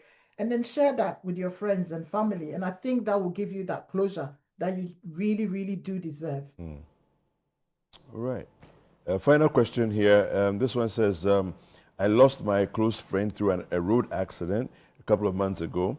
We were, said, anytime I'm sitting alone, I keep having flashes of his accident, and my heart, palpitates and beats fast. I simply can't seem to get over it. This is Amin from Tamale. Amin, I'm so sorry. I'm so sorry to hear that. Obviously, you're traumatized by this and the events and everything. I mean, I'm sorry. This could be that even when you sit in a car or a bus or wherever, when you're on the roads, it's not going to be easy. Again, you need a closure to this. It's very fresh, because you said a month ago or a few months ago. So one thing we have to remember is, I'm not sitting here saying you're not allowed to grieve. You are allowed to grieve because something traumatic has happened. Someone has died. You've lost a loved one. But it's like, how do I move on from here? So this person was your best friend. What was he like? Just like I said to the other person, revisit the beautiful life that you had with them. Visit their grave. Do some nice things. Talk to others as well about this. That's something that we don't do. We struggle when we're in pain. We struggle to talk about it. If you're not ready, I would say a month is too soon. If you're not ready, that's okay. You can have some photos, maybe have photos on your video or their social media, look at it, or give yourself a break from all of this and revisit it. I think that is, very important that you actually bring a closure to this. But a month is so fresh. If you talk about it, that's great. But if after 2 months or whatever, you're still having these, then you know that you need support to bring a closure. All right. Thank you very much, Dr. Annie Gazy. We've been speaking with Dr. Annie Gazy, who is a hypnotherapist and an addictive, behavior specialist. Yes, as well. She has been helping us to break down this discussion on PTSD, which seems to be something that's quite pervasive in our society, particularly because we've not been dealing with it over so many years, and people have so many experiences through this. So you can reach out to her as well, and any other therapist as well, to try and get some help. Thank you very much, Doc, for joining us this morning on the conversation. Thank you very much. All right. Yeah, interesting. I've learned a lot. Yes, so have I. Yeah, so PTSD is real, people. If any of the things that Doc said triggers you or makes you think about it, then maybe it's time to get some help. Right, we're going to the Western region where a Navy staff is about to do something simply amazing. Let's watch this. The Ghana Navy, since its establishment, has been known for its excellent work of protecting Ghana's territorial waters from any threat coming from the Atlantic Ocean. But today, the Navy is working to change that narrative or expand that narrative by engaging in more societal relevant initiatives. And that is why we are here at the Western Naval Command here in Sekondi. 23-year-old able seaman class 2 Akuto Sarah Precious of the Naval Logistics Command in Takoradi is attempting a record 3.1 kilometer non-stop swim, an effort driven by her desire to contribute to a worthy cause. She explains why she has taken on this challenge. My CDSS hosts a DEBA with initiative of building a project for special kids with special needs. So I heard of it and that thing encouraged me because I was having one senior lady at work who has a challenged child. Sometimes I feel he's not okay when she's at work. Her mind is at home thinking about everything.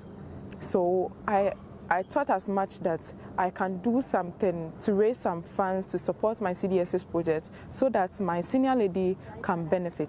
So I promised myself and I had a dream to set a record in raising funds with swimming in a distance of 3.1 kilometers in Buzia Beach to the Abokwa Island, which is not a normal swimming, but a swimming with heavy waves, heavy currents, but I'll force as much as I can to get to the island and back to set a record and also raising funds to support my CDS projects. I asked her what motivates her to take on such a demanding task.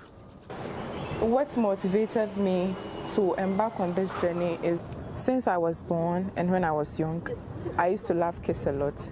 So I promised myself I would do something to make kids laugh in my own strength, not even money, but I will use my skills to make people laugh, especially kids. The commanding officer of the Ghana Navy Logistics Base here in Takoradi is the boss to AB2 Akuto, and she tells me more about her and the significance of this project that she's embarking on.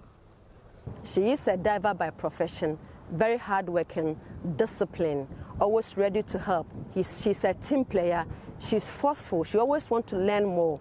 So I am not surprised that she's embarking on this Waves of Hope events to raise funds to support CDS initiative. I know she can do it. She's a strong lady. She's well versed into the diving work. This project is a very good one. It will have a great impact on us because if this project comes to reality, it will lift a lot of burden from personnel who has children with special needs. For instance, it will raise productivity. A mother will come to work hoping that somebody is taking care of my special needs child. So you have certain, it will boost his morale, his confidence. He will have all it takes to do the work and do it perfectly. AB2 Akuto again urged the public to support the initiative and contribute to the cause. I feel much happy to be the eye of the Navy and also supporting my CDSS project. So I will urge everybody watching me to put in maximum support to help our kids laugh because they need us and we need them too. How would you feel if your kid is not feeling well and how much a challenged child that you feel that every day you need to take care of? So this project will help everybody, not only the armed forces, but everybody in the nation. So everyone should try and help through this number, 053-730-3314, 053-730-3314 to support this project. Come Monday, November 17th, will be the official launch of this Wave of Hope Swimming Challenge. But on November 21st will be the actual day that AB2 Akuto, who is seeking to actually break a record of swimming 3.1 kilometer will be on the ground to ensure that he raised the needed funds to put a smile on the faces of these challenged persons in society. For Channel 1 TV News, I'm Akwesi Jenim, Second D.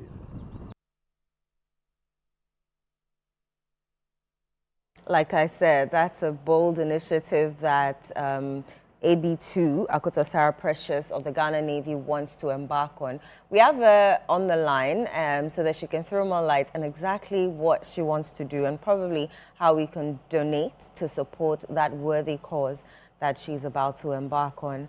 Good morning, AB2, Akoto Sarah Precious. How are you doing? Good morning, madam.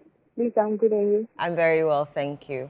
Before we go into what you're about to do, what does AB2 mean? And what do you do in the Ghana Navy? AB2 is the rank. He is able to man class 2. Okay. And what do you do in the Ghana Navy? I'm a diver in the Ghana Navy. Right. So how long did it take you to become a diver? Okay, it took me 3 good months, hard training, for me to become a diver in the Ghana Navy. This feat that you want to embark on, how risky is it? What was your assessment before you decided that I'm going to swim in open water from Busua to Abokwa Island for 3.1 kilometers? That's the stretch, right? 3.1 kilometers. What went into the thought? Okay, thank you very much. As I said earlier, I want to help, and this is the project of Ways of Hope. It means to make a difference in someone's life, especially kids. So I don't have money to support kids, but I want to use my talent, my skills to do something to generate funds to support kids with physical challenge. That is the reason why I took this bold step to embark on this journey. So, Sarah, what has the training been like in preparation for this? Okay. The training has not been easy. It took me some months for me to train. But I mean, I want to do it so it's easy. Yeah. Okay, so what are some of the things you've been doing in training in terms of preparation? Running, Running, swimming, running, swimming, and I was controlling my diet. Yes. Okay, so if you look at the swimming part, like how many lengths typically would you be doing, or do you swim in the sea? Just talk to us about that. Okay, my training, I started swimming in the sea, open waters, facing the current, so that if I'm back on this journey, it will be easy for me. This is 3.1 kilometers, but I used to train 6 kilometers swim, 7 kilometers swim, facing the waves and facing challenges. What is expected to happen on the day you embark on that swim? Okay, that very day, I will swim from the shore to the island and back to the shore again, which is the 3.1. Okay. So on that stretch, if you are tired or exhausted, what is expected to happen? Will there be a boat by you, or explain what is expected to happen in detail for us? Okay, I'm swimming non-stop to the island. When I get to the island, I'll come back non-stop. So will you take a break, or do you just turn around immediately and swim back? Okay, I will take a break on the island because there will be interviews, team interview me during the training. So when I get to the island, I will answer every question they will ask me there. So when they are done, I will just come back. Go back in the water and come back. But are you not concerned about halfway through the journey, whilst you're in the water, your arms are exhausted, your legs are exhausted, and all of that? What will happen then? Okay, it's normal for it to happen. So we have something in swimming like treading. You can say treading. Treading water. So you can stay at one place, treading to get in a movie back. Okay. So there's not going to be any boat in the water alongside you? There will be a boat in the water Okay. alongside. Yes. Okay. Okay. Lifesavers will be around. Yes. All right. Right.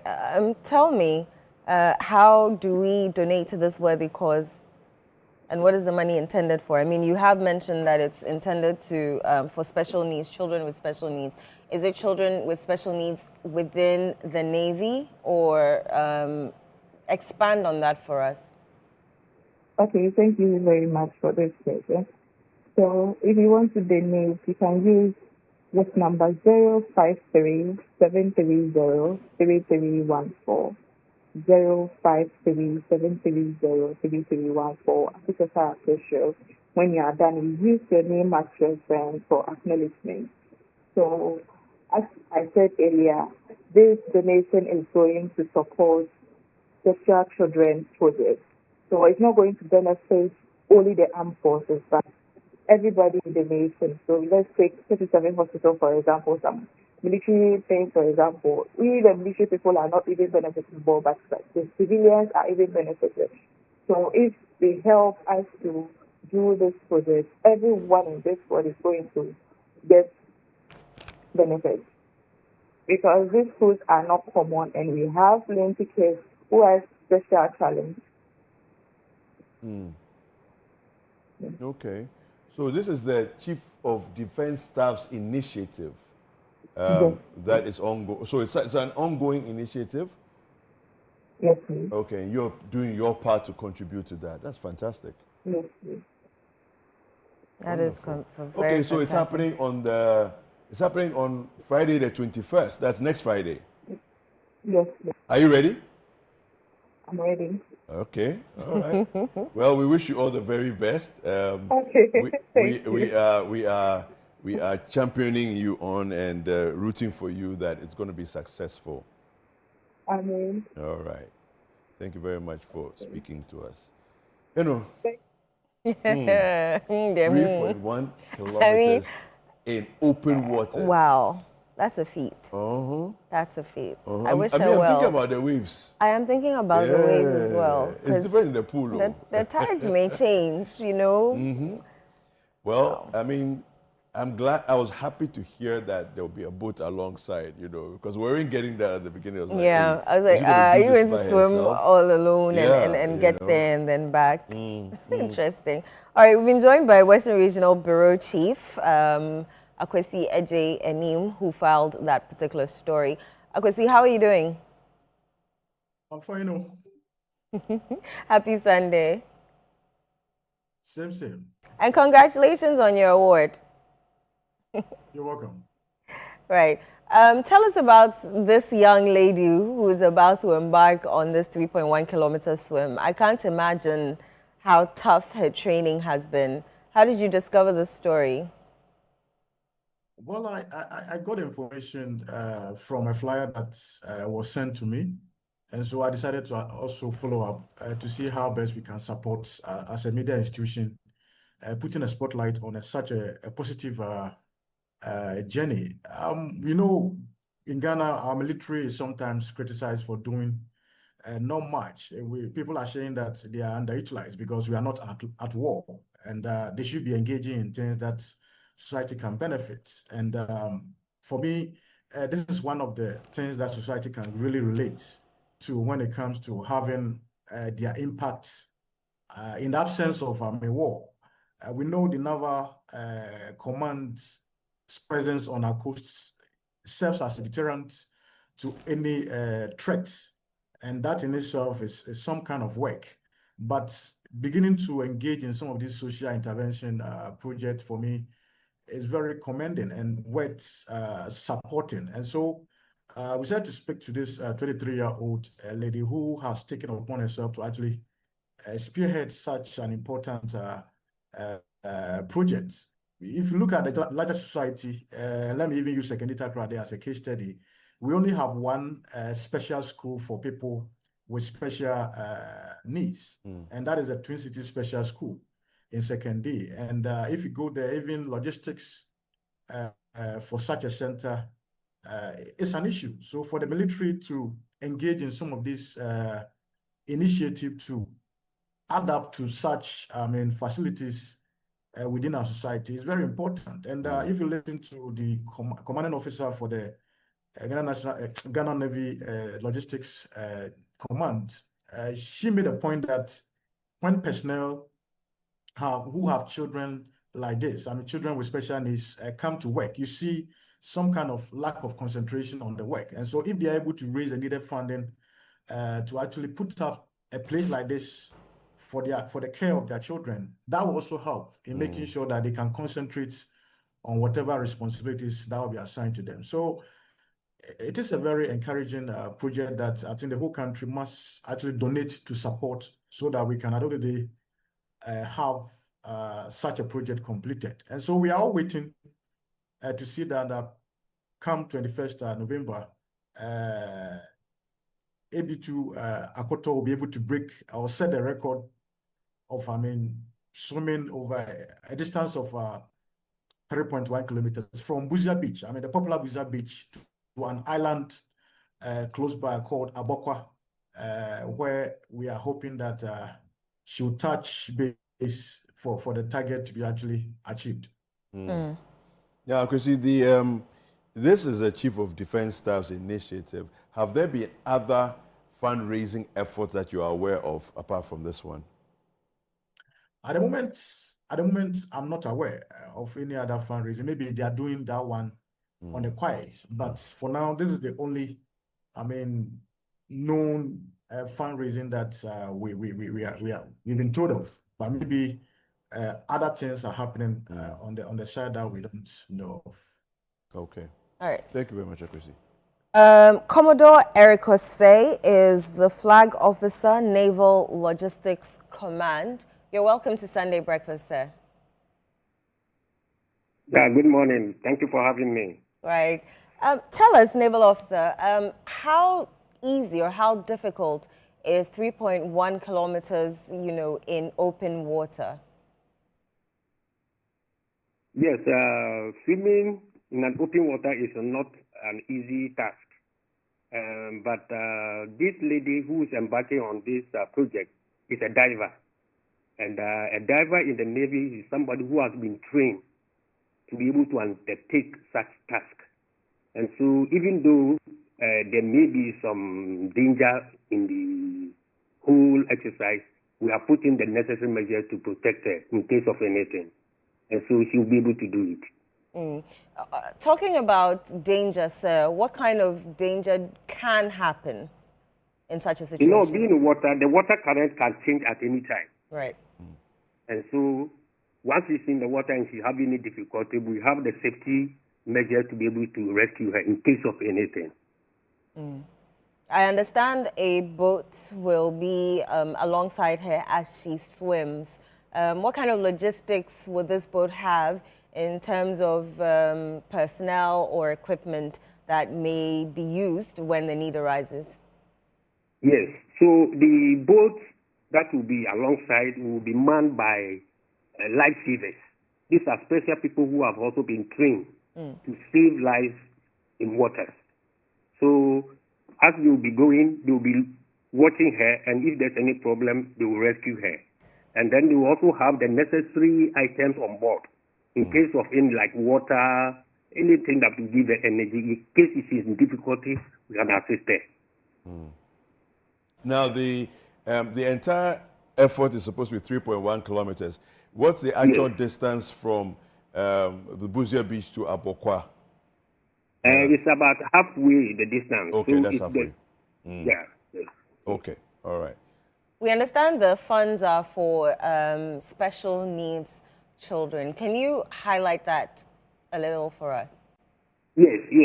Actually, it is an initiative from the Chief of Defense Staff. When he took over, one of the things that he intends to do is to have this facility for the Ghana Armed Forces, especially the 5 garrison.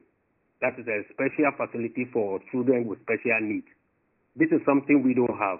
And we have quite a number of people with this problem, and they go out to seek for these services. And so the CADS thinks he can organize this so that people will not seek for that assistance outside. They'll be within the barracks, and that will help them to concentrate on their work. Fantastic.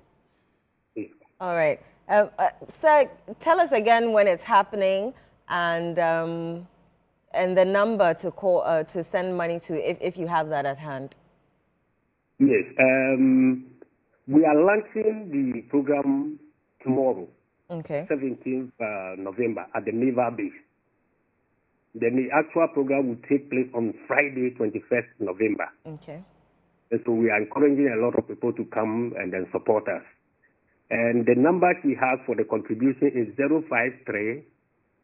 053-730-3314. And the name is Akoto Sarah Precious. All right. Commodore Erica Say, thank you so much for speaking to us. Thank you so much. All right. Please make sure we get a lot of support. We will definitely do our best. Okay. Thank you so much. Thank you. Right. Interesting things happening in Ghana. We will definitely bring you that coverage. I'm sure Akwesi will be there to cover the event, and we will definitely be reporting about it and the success that is chalked as well. This is still Sunday Breakfast. We'll be right back shortly. Don't go away.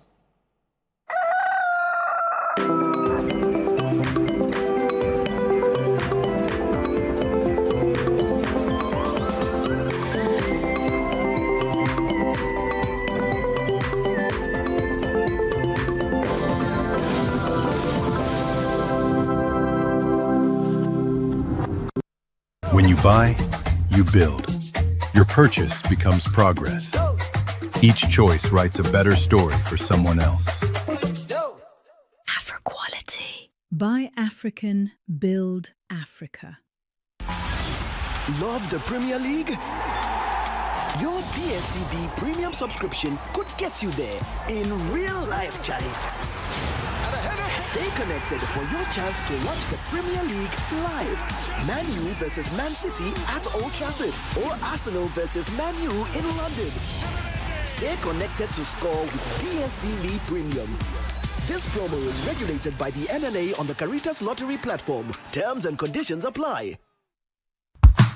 This November, something amazing is coming to Accra. Are you a farmer with fresh produce? Are you into fish farming, poultry or livestock? Then get ready for the November edition of the AgriFair 2025. Yes, AgriFair 2025. It's happening on Friday the 28th to Sunday the 30th of November. It's happening at the A4 Southern Children's Park, and it's 10 a.m. to 6 p.m. each day. It's the ultimate weekend marketplace. From fruits and vegetables to poultry, livestock and fish to agri-inputs and processing machinery. All at unbeatable farm gate prices. Whether you're selling or buying, this is your chance to connect, trade and grow. Enjoy the freshest farm produce, sizzling kebabs, and a vibrant marketplace atmosphere all in one space. Register now and secure your spot. Call 0558-973-973 for more information. AgriFair 2025, where culture meets innovation.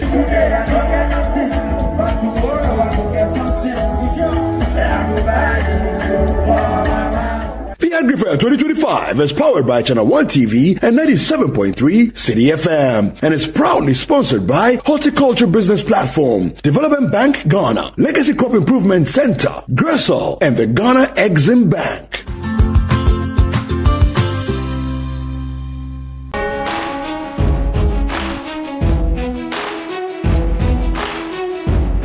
Coming soon from GH Media Productions is So So.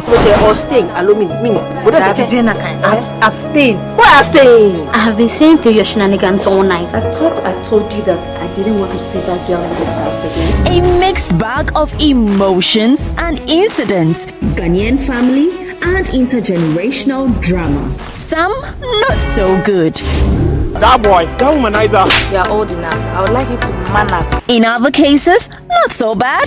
So does he see in her that he's not seeing in me? Look at me. Eugene and Anekia made their choice. You won't believe what Pam and Anekia have done to me. Watch out for So So, a brand new series from GH Media Productions. So So, premiering on Thursday, 20th November at 7:30 p.m. only on Channel 1 TV. Technology has helped various caregivers and professionals in the circles of autism to enhance their skills.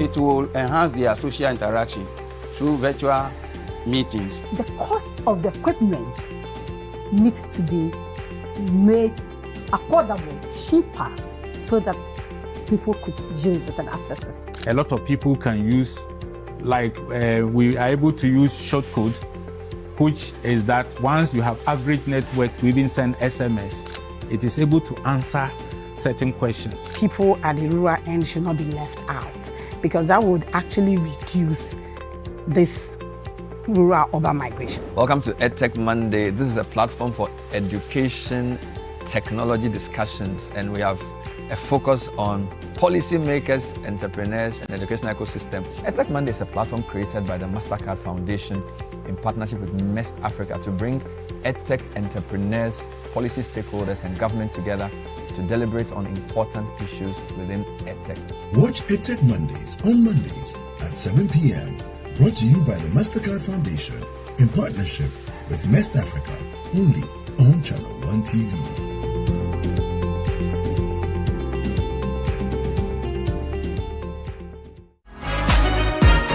On the Upside Down show this week, join Frema Edunyame as she sits with a man full of talent, known for his electrifying stage performances and captivating voiceovers. Andrew Tando Adote. Went to Presec, Legon, and then Odadie. Yeah. At what point did acting come in? So it was around the same time I had made the decision to do the voiceover. All out. I was looking around and I saw this veteran actor. He said, "Oh, forget those people. Go to the art center and join the theater group." He was put on the spot, but he didn't disappoint. Let's put you on the spot. All right. So City FM is 21 years old. Yes. Do something, with that your voice. As you know, City FM is 21 years old, and we would like you to join us in celebrating all this time that you have spent with us. All the fun, all the excitement, and all the cutting-edge news. And to serenade us, it's DJ Blake. Right now, I'm working national service. Where? In Matakana Commercial Bank. Commercial Bank? Yeah. Hey, biological science? Yeah. You are DJing? Yeah. And now you are in a financial institution? Everything's so good. Tune in to the Upside Down show this Sunday at 7 p.m. only on Channel 1 TV. Well, I don't want nobody. I love the things you do.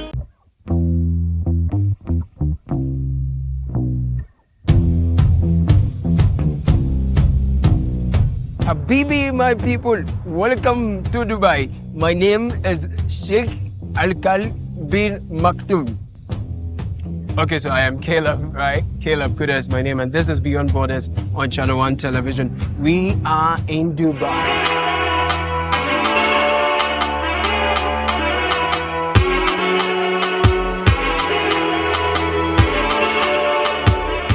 So join me.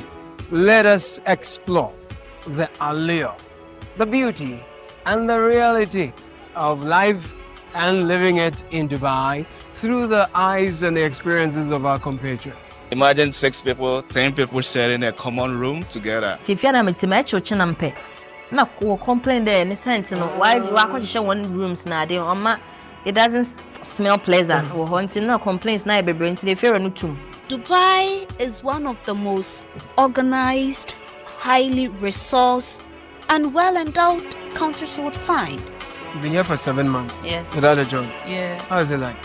So hard. Tell me about it. Struggling, renting and feeding is so hard. Every frame per second of their lives in Dubai tells a story, and we've got it all captured right here on Beyond Borders, only on Channel 1 Television. So don't get told, don't miss out.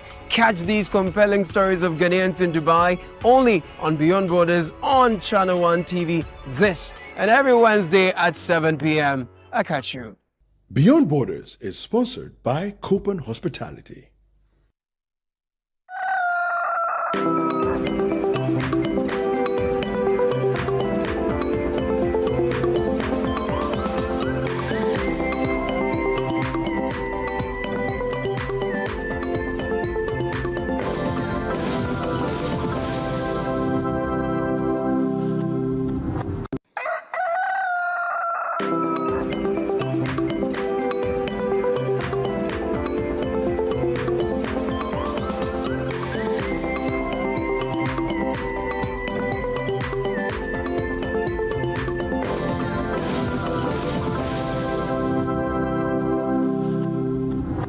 You're welcome back to Sunday Breakfast right here with me, Enusafo, and Kweku David. Right, our conversation on diabetes management continues. Enna has joined us. She's our in-house dietitian. She's the registered dietitian, Diswa Diets and Medical Catering. And we like to call her Enna right here on the show. So you can see the whole set has a lot of stuff. We're talking diabetes management, the impact of vegetables and whole grains. Enna, you're welcome to the show. Thank you. How are you doing? I'm good. How's your week? Your hospital was busy. Oh, good. Oh, good. Your hospital was busy this week, yeah. It hasn't been easy, but we thank God. So I see a lot of things going on here. The table looks very nice. Very, very nice. Yeah. Yes. Except Enna will tell you that you can only eat a teaspoon. So Enna, why are vegetables and whole grains, considered essential in diabetes management?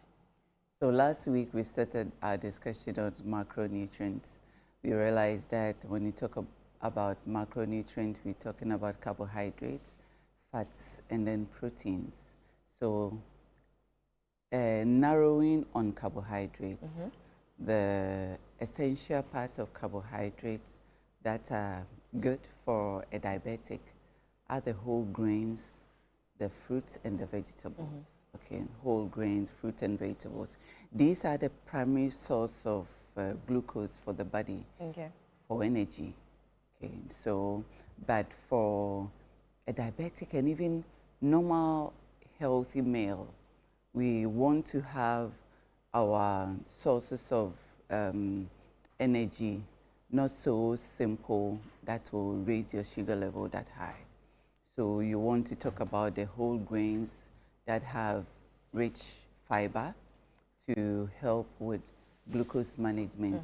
Now, how does fiber even help with the glucose management, blood glucose management? Basically, fiber plays two roles, okay? One, it acts like a gel-like substance or mattress that helps with the mop-up of glucose from the system.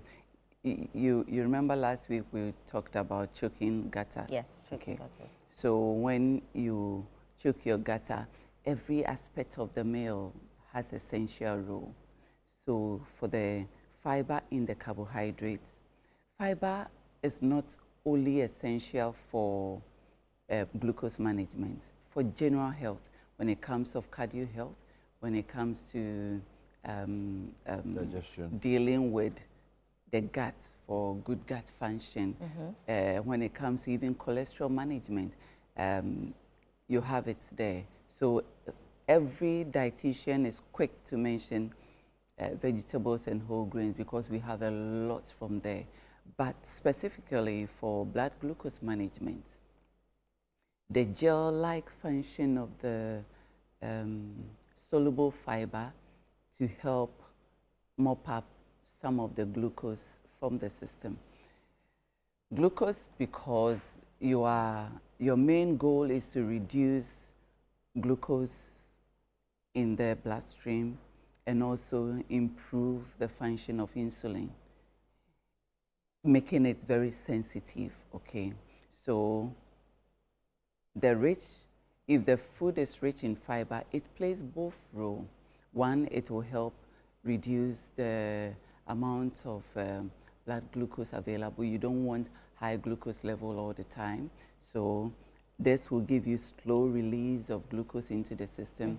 By so doing, increasing the sensitivity of insulin as well, so that your diabetes management will be well controlled. Doctor will say we have well controlled sugar levels, okay? So fiber becomes very key. The other function of fiber, the first one is mopping it out. The second one, also the fiber, the soluble fiber forms this viscous substance, okay?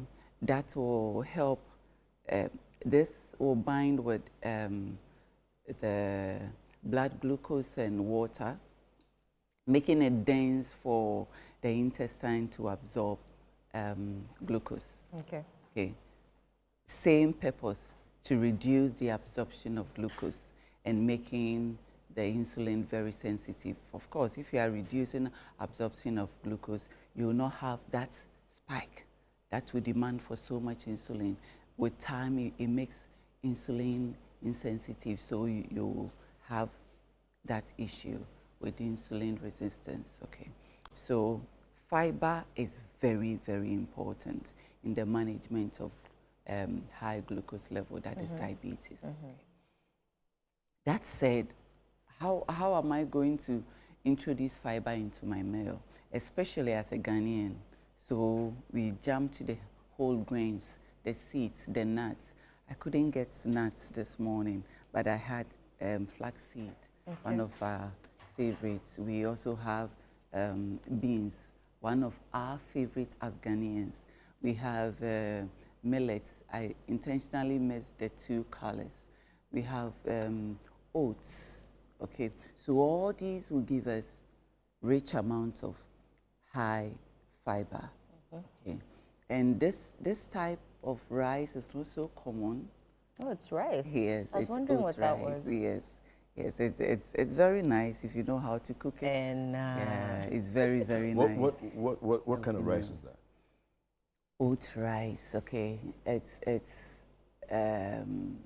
has been parboiled. This is whole grain rice. Okay. Parboiled. Parboiled. Yes. Okay. Yes. Okay. Yes. So with parboiled, do they deliberately not remove the husks? Yes, because we want to preserve the husk. Okay. We want to have it as whole. Okay. Okay. And this is very good for as we have our local rice. Those that are whole are very. Eating it, we say, is difficult, but we always say the tongue is trained. Yeah. Okay, so when you train it for healthy choices, they are very, very good.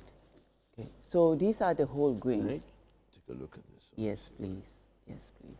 So okay. The whole grains will give you the very rich fiber that you need to support your blood glucose level. Okay, so it appears that the husks have been removed, but the color you're getting is from the boiling of the rice with the husks on it. Yes, but this has not been removed completely. Not completely. Okay. Yes. Okay. This is not 100%. Okay. Yeah. So these ones are there. Okay. For the whole grains. And then we come to vegetables. Right. You will get more fiber, soluble fiber, from whole grains than vegetables. Okay. But the little you get from vegetables are very, very important. So when we talk about vegetables, I am quick to take this. Ghanaians don't like cauliflower. But I'm Ghanaian and I love cauliflower. Oh, cauliflower is very good. I love cauliflower. Cauliflower is the neighbor of broccoli. Broccoli is so expensive here. But cauliflower, for the past 3 months, has been in season. Okay. And so we want to encourage everybody to go for. Cauliflower, you have to take your time because of its uniqueness. You saw something. If you don't take care, there will be worms and other stuff hiding in it. So you take your time to clean it with salt water, removing all this part, making sure you open the umbrella top, as I call it, so that every hidden insect you see before you put in your pot for cooking.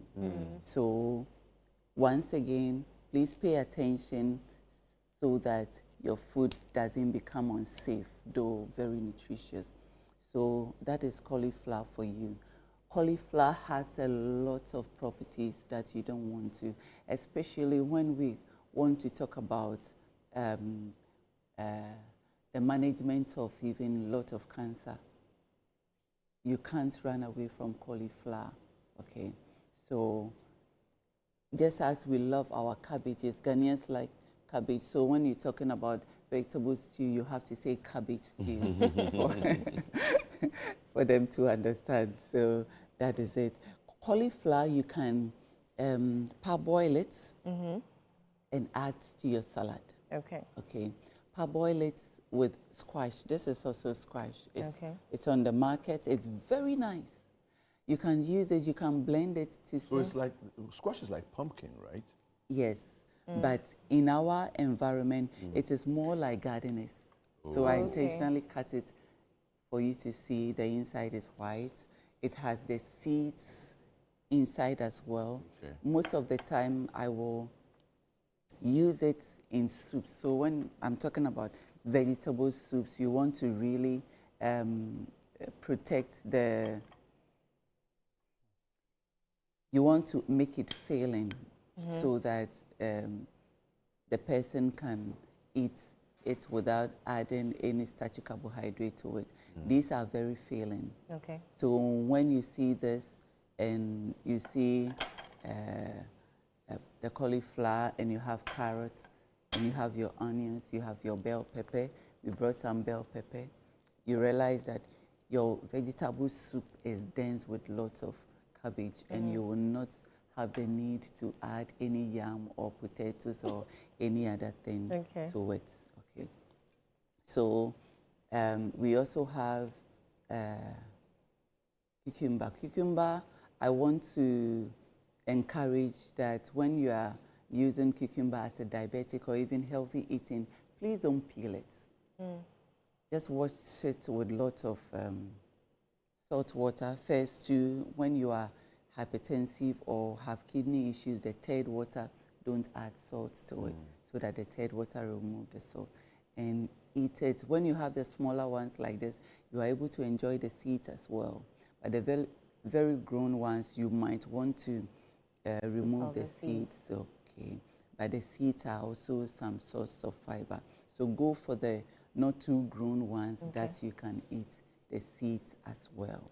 Some people also preparing their salad will remove the peel of apple.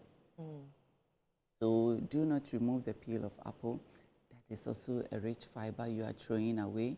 So don't reduce the fiber content in the apple by removing it. Okay. So vegetables and fruits, apart from fruits like this, and probably this sometimes when you don't trust the sauce so much that you have to peel, fruit and vegetables, those that have the skin so compact to the main food, you don't have to peel it. Okay. Then again, orange, when you are eating orange for healthy purposes, it is not always that we have to juice. Okay. In fact, for a diabetic or for healthy practices, juicing is not the best. So if you want to eat it whole, then you peel it, cut it, and ensure that you are eating it and eating the fibrous parts. That's the white thing around it? Yes, how do I that's call just it? the insides of the orange. The inside of the orange. Apart from the seed that you wouldn't want to chew, the other inside where you see when we were small, you would want to open it like that and eat it. Okay. Eat it like this. But buying orange from outside, those who sell it on the streets, those who have peeled it already, has become very dangerous and unsafe for us. Most of the time, they wash the orange with soap. No way! They will tell you they are removing the dirt so that the peel will become. So some literally soak it in soapy water so that, but the skin is porous. Yeah. This is food. It need not come into contact with any soap. So we want to encourage you to buy your orange and even your carrot unclean. Okay. Buy it unclean. So you come and clean it yourself. You come and clean it yourself. When you buy it clean like this, most of the time, cleaning it in the market introduce a lot of stuff into it so that you think you are eating healthy food, but they soak it so much in water that it also removes lots of the water-soluble nutrients. So by the time you are eating, you have lost a lot of nutrients. So when you go to the market, kindly buy the unclean ones. the unclean contumely. Do not cut your contumely on the market. So there's enough about foreign vegetables. When a patient comes and you talk about vegetables, most often they are quick to talk about this, think about this. They are going to buy salad items. But these are our vegetables, okay? So the contumely, kindly come home, wipe it, wash it with salt water before you cut, okay? Because of the spraying and stuff. When they have sliced it, you come home and you want to even wash it before you cook it, it's never the same. Right. Okay. You will not be able, especially now that we are even judging contumely, the integrity of contumely. You want to take care of your contumely, yes. And then your gardeners, once again, as a diabetic, you don't want to go through have lots of issues with other infections, okay? So you want to bring your, bring this home. When we go to the market, especially those of us who don't buy from the supermarkets, who go to the open markets to shop, we all go to open markets to shop, where the food is in the open, dust and other, somebody also touching it and putting it down. Please come wash it with your salt water once again before you cut it. The okra, don't let them cut for you. Come and wash it before you do. The whole essence is we want to make it very safe for consumption so that we get our mazibum nutrient from that. So basically, what you're trying to say is, for a diabetic, for good management of diabetes, every meal you take has to be balanced, and you need high fiber in your breakfast. You need it in your snacks. So the snacks, that is where you see people chewing on the flax seeds, and you see people chewing on the pumpkins, granuts. Those are high fiber snacks. So if you are doing it with other fruits, very, very important. Then you have egg. The last time we spoke about egg, at least having an egg as snack will also help you very well as diabetic patients.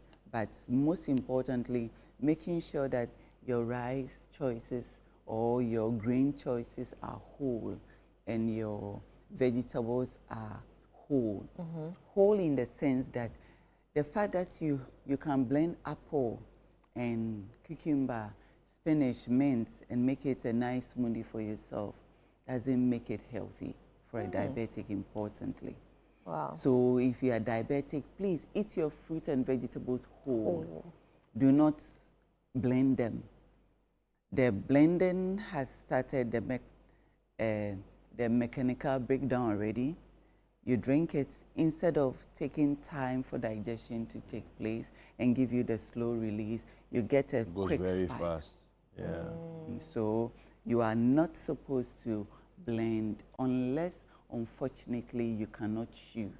Okay. That's one we will still put some seeds in there for you and blend. But if you can chew, please enjoy your chewing so that you can get the full benefits of fruit and vegetables. If you happen not to be a diabetic, how much blending can you do?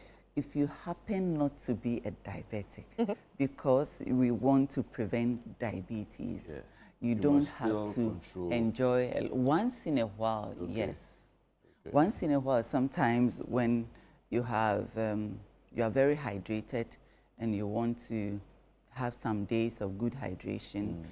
Some people struggle taking plain water. So we will blend, make juices, make smoothies, but not juices. If you have a juicer, discard it. Use the blender. At least you have some of the fiber there, okay, and go through. Oh, but wait, this anti-juice movement that you are doing, how about if I juice, I have the juice, then the fiber, I mix it in with some oats and things, and then I have, porridge with it. Okay, So at the moment, you are taking the juice. Yes. Are you going to take the fiber alongside your oats? So mostly you do it another time. Yes, another time. Yes. So at that very moment, you are consuming. You are exposing your body to high sugar levels. And after 30 minutes or maximum an hour, when the body has taken, yesterday I asked for 1 pineapple to be blended for me. I was doing an illustration with my children. When we blended one, I could have 500 ml of the whole pineapple gave me only 500 ml. But when I cut it for them, we were about 4. And added means we couldn't even finish the pineapple. But one person will finish the 500 ml. 500 ml. So the juice you are taking, that 500 ml or 250, the concentration of sugar there, at that moment you are enjoying the pleasure. One day you see the results. Right. So you are not, once in a while, yes, we're getting into Christmas season. Once in a while we want to indulge.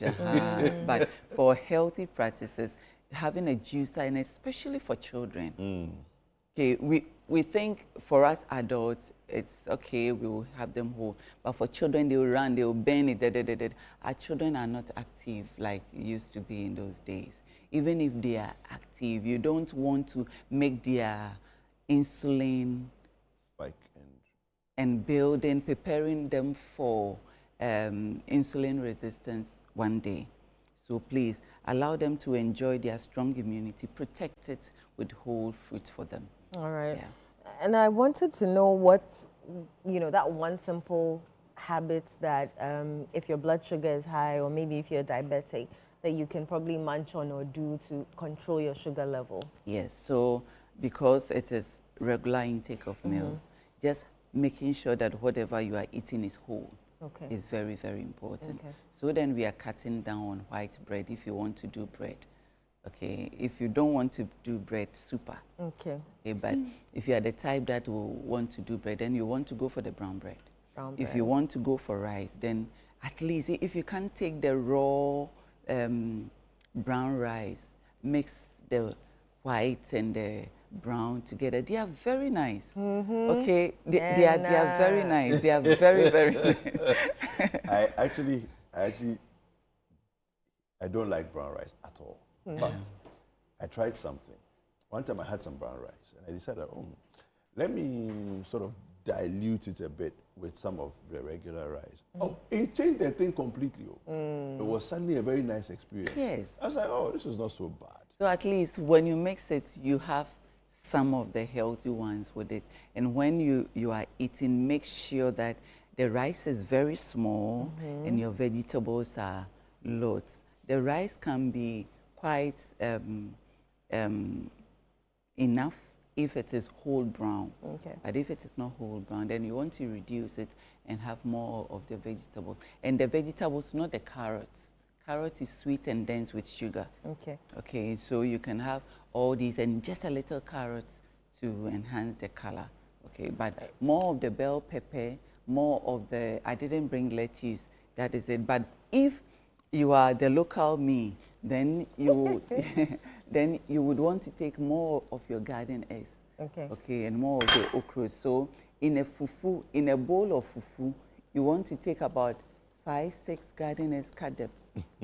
So when you have about 6 of them, 6 of these cuts into 2. You'll be 4.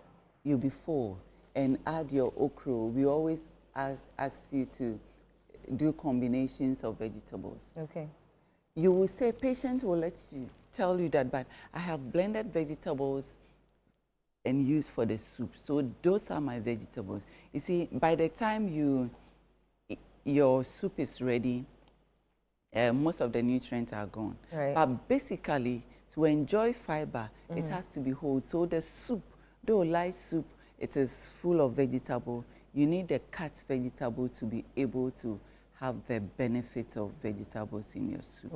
Okay, so though it is light soup, if you have the contombre soup, and you say it is contombre soup, so you will not cut the whole vegetables. You will not enjoy the benefit of vegetables in it. Okay. Right. You know what we need to do? What? We need to experience a meal by Enna. So we can know how the thing is. You see, because this is that she's doing. It's just, you know. Just producers, you have heard. You heard, anyway, Pam. So, Enna, thank you so much. How can people reach out to you if they need some more help? Okay. So I am online, Enna Desua, the dietitian, or the dietitian's kitchen. And I'm also at the 37 Military Hospital, officers' mess for the dietitian's kitchen. I'm there, and I have my contact as well, so they can call and get to me.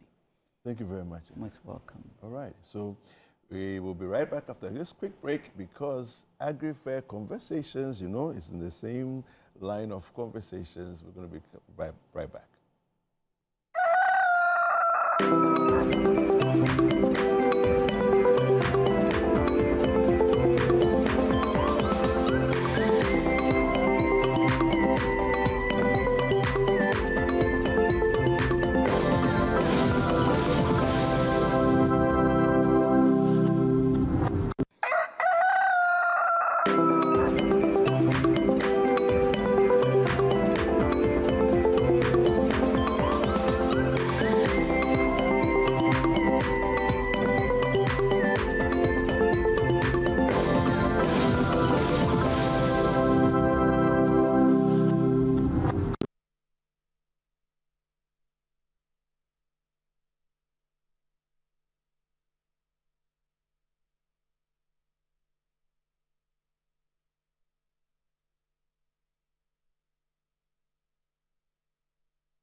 On the 28th, 29th, and 30th of November, which is just 2 weekends from now, it is going to be fire. You don't want to miss out on that. Now, Magdalene Williams, who is an executive, communications executive with Channel 1 TV 97.3 City FM, has joined us on the set this morning, and we're talking Agri-Fair 2025, the Christmas edition. Magdalene, you're welcome. Thank you so much. Yeah, some people are calling it the November edition, but me, I'm saying it's the Christmas edition because we are suffering for Christmas. Because I agree with you perfectly. I agree with you. Hi, Eno. Hi, Maggie. How are you doing? I'm okay. I think I'm well. You think? Yeah. You have to be well.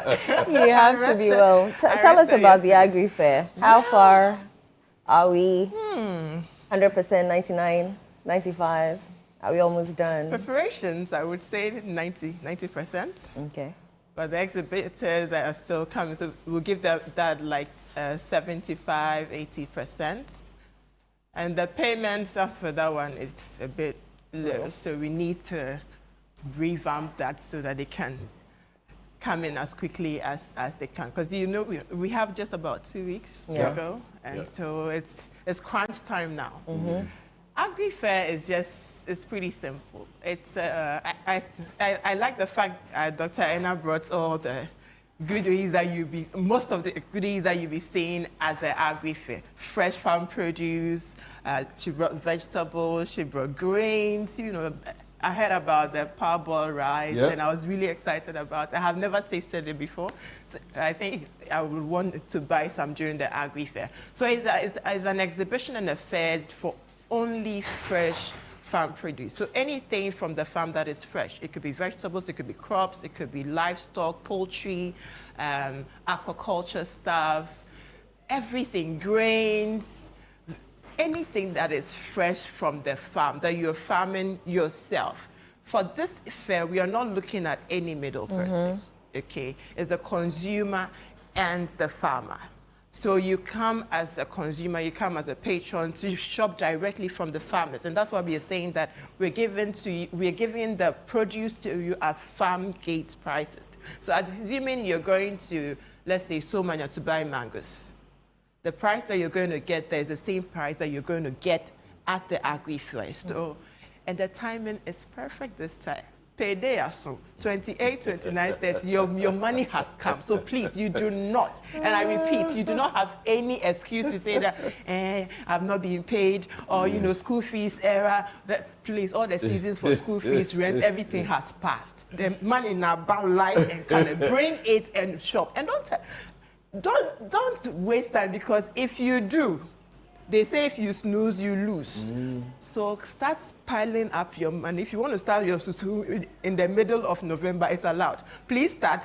By 2 weeks time, you definitely have a substantial amount of money that you can come to the Agri Fair with to shop. You're going to see fresh eggs, bell peppers, fresh tilapia, catfish, snails, grains, if it's rice, it's wheat, it's beans, palm oil, chesegar, anything that is fresh. Yeah. Why are you smiling at the corner of your No, because are you doing some combination in your head? The thought of snails is very exciting to me. Wow. Yeah. Wow. You have some plans for the snails? Oh, yeah. Oh, fantastic. You see all the pigs live and dressed. You see goats, chicken, just anything. What's a good soup without snails? I agree. Yes. What's the number to call? So it's pretty much simple. It's a simple number. 0558-973-973. I'll take it again. So 0558-973-973. If you were there for the June edition, you remember or you know that we also had some clinics that we did. Yes, we are doing it again. So if you want to also attend the clinics, you can call the same number. That's 0558-973-973. You're doing piggery, fish farming, poultry, and snail farming as well. So if you are interested in learning how to farm any of these things that we mentioned, the Agri Fair is the only place you have to be. 3 days, come learn something new, something that you can support your 9 to 5 with, something that you can, we are talking about feeding ourselves, eating our own food. Please start from your backyard. So come and learn about snail farming, about fish farming, about poultry, about piggery. Start something at home that in the future will bring you a lot of revenue to support your family, and in the extension, support Ghana as a whole. So Agri Fair is an event that I would say that if you miss this edition, then I think your Christmas will be nothing to write home about. Honestly, it will be nothing to write, because that's where you are getting everything. If it's a ponchikaka you want to do, you are getting from the tomatoes to the onions to the peppers to the garden eggs to the chicken to the punching itself right there. Right. If it's contomere stew, like Dr. Anna mentioned, you are getting the contomere from there, the palm oil from there, the momone, the kobe. Everything fresh. Everything fresh. Please, by popular request, you add kako to the contomere stew. Tell us, is the clinics free? No, please.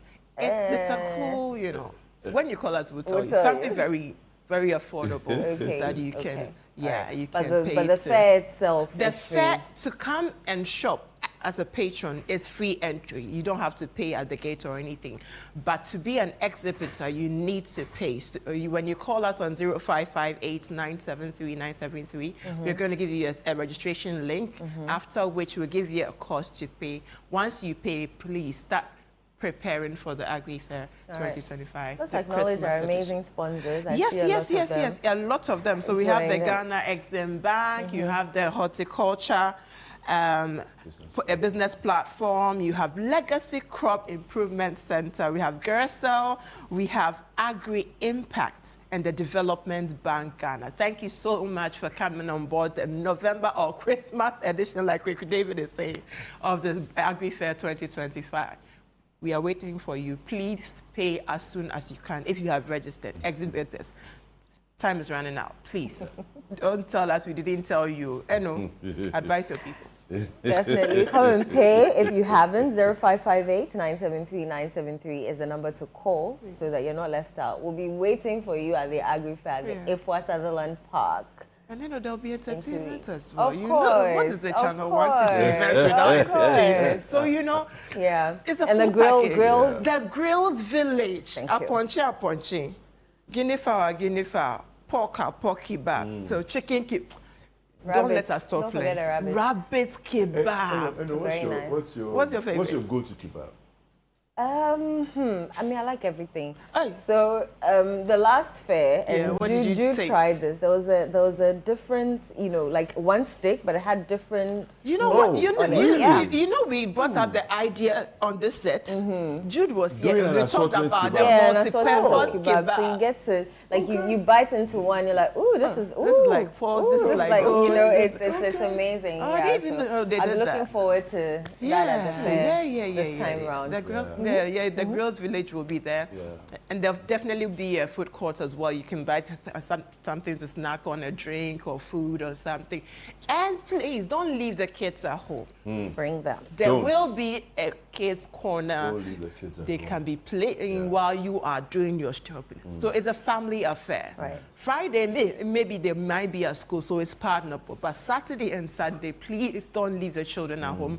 Bring them so that they can meet other children and to, also fraternize with other people while you are doing the shopping for Christmas for the family. So we will see you on the 28th, 29th, and 30th of November at the Ifo Sutherland Children's Park. We start from 10 a.m.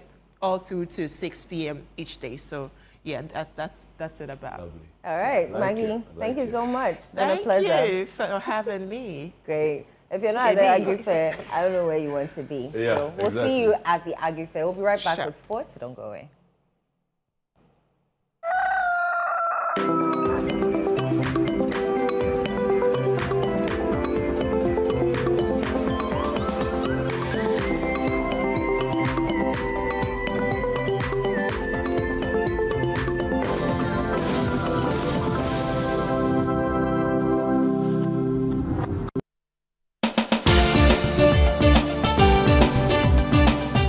Nation full of questions, where truth often hides behind noise, one show dares to ask what truly matters face to face. With fearless clarity and a quest for accountability, host Umaru Amadu sits down with the movers and shakers of politics, governance, society, and business, confronting the issues that define our national conversation. The party itself has said that whenever you are in opposition, you should choose flag bearers early. So what you are trying to tell me is that you want somebody who is going out to come and select a leader for you. So the next person will come and say, but I didn't select him. Direct victim of attack, violent attack.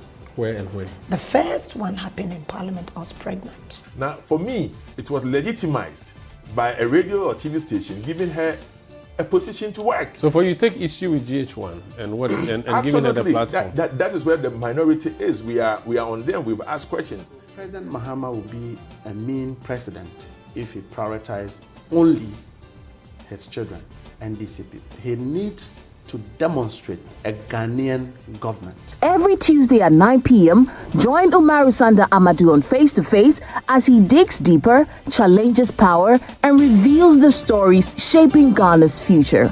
Only on Channel One TV. On the Upside Down show this week, join Frema Edunyame as she sits with a man full of talent, known for his electrifying stage performances and captivating voiceovers, Andrew Tando Adote. Went to Presec, Legon, and then Odadie. Yeah. At what point did acting come in? So it was around the same time I had made the decision to do the voiceover. All out. I was looking around and I saw this veteran actor. He said, forget those people. Go to the art center and join the theater group. He was put on the spot, but he didn't disappoint. Let's put you on the spot. All right. So City FM is 21 years old. Yes. Do something, with that your voice. As you know, City FM is 21 years old, and we would like you to join us in celebrating all this time that you have spent with us. All the fun, all the excitement, and all the cutting-edge news. And to serenade us, it's DJ Blake. Right now, I'm working National Service. Where? In Matakana Commercial Bank. Commercial Bank? Yeah. Hey, biological science? Yeah. You are DJing? Yeah. And now you are in a financial institution? Everything's so good. Tune in to the Upside Down show this Sunday at 7 p.m. only on Channel One TV. I don't want nobody. I love the tissue.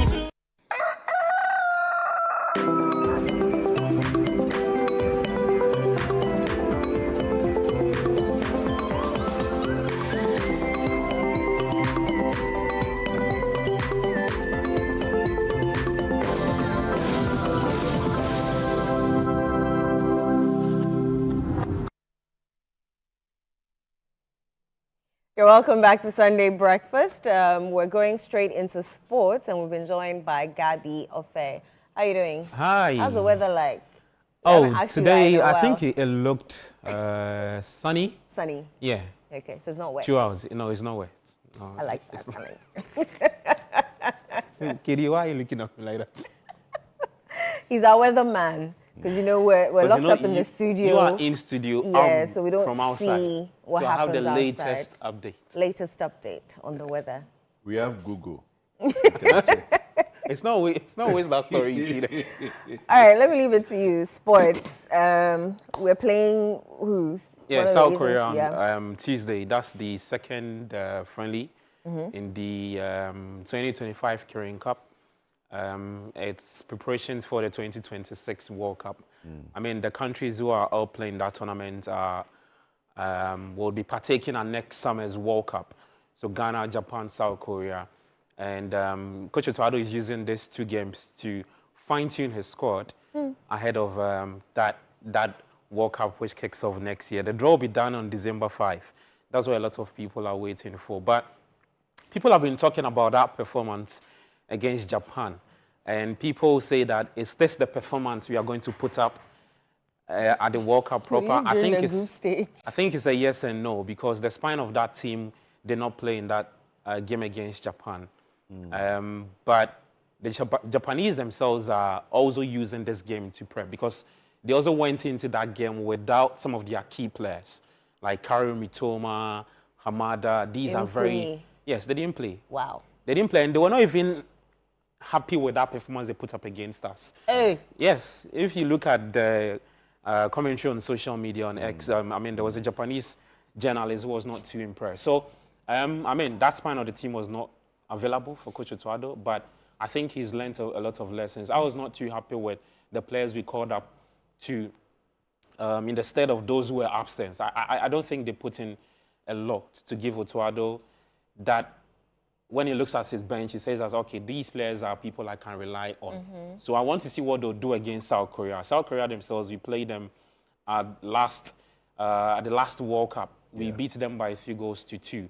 And one thing I'm excited about these friendlies is that we are playing A-listed countries. Japan are ranked 19th on the latest FIFA ranking heading into the draw. South Korea themselves are 22nd. And which is very good for us. The story it tells about Coach Otuado when he faces these teams is that he's actually yet to beat any of them. From the World Cup to where we are now. I mean, okay, you can give him that check that he beat South Korea. But in 2022 again, we played Japan. It was also en route to the World Cup, and they beat us by 4-1. So, I mean, I want to see what a team would be like when they play South Korea tomorrow. An improvement.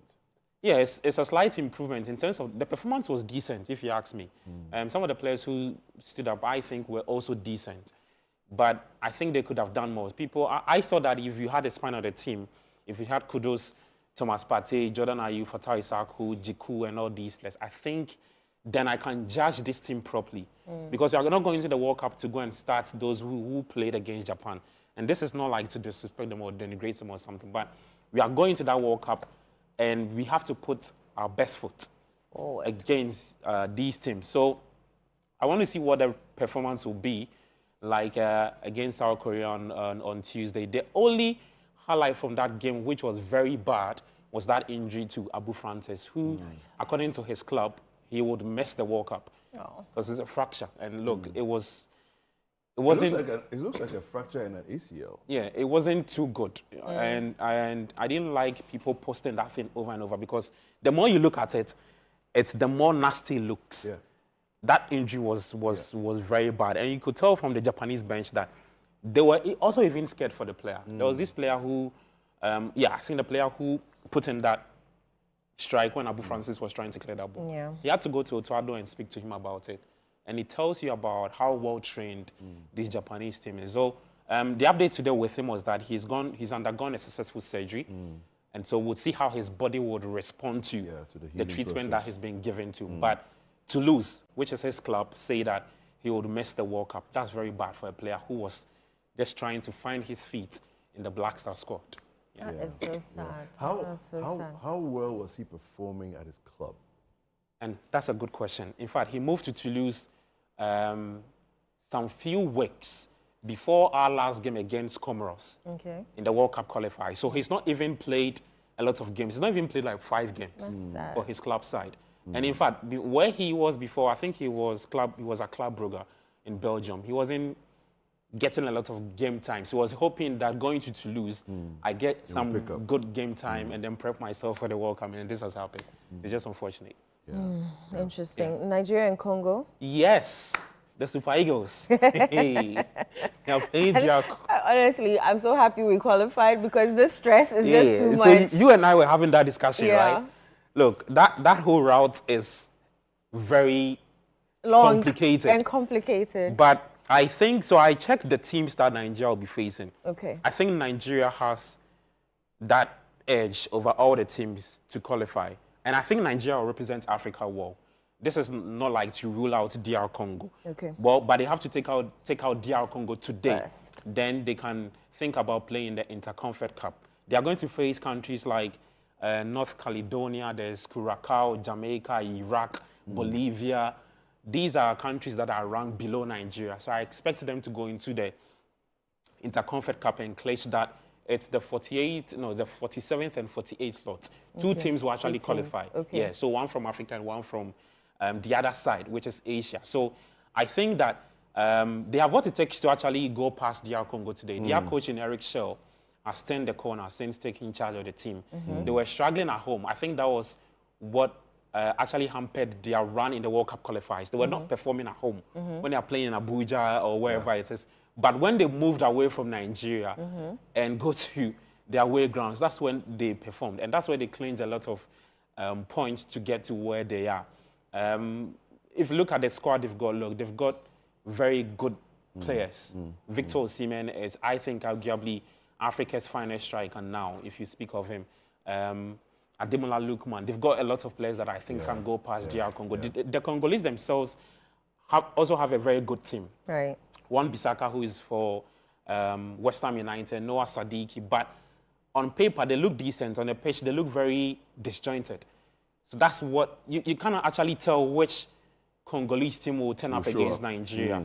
So I think it's a very good game tonight. When does it start? That would be around 7, I believe. But my money is on Nigeria to go past DR Congo. I want Nigeria to be at the World Cup so that we can beat them. Exactly. Or but I don't think we'll face them right away. Unlikely we'll meet them. Yeah, I think maybe the latter stages. So maybe when you get to like round of 16 or something. Or semis or quarters.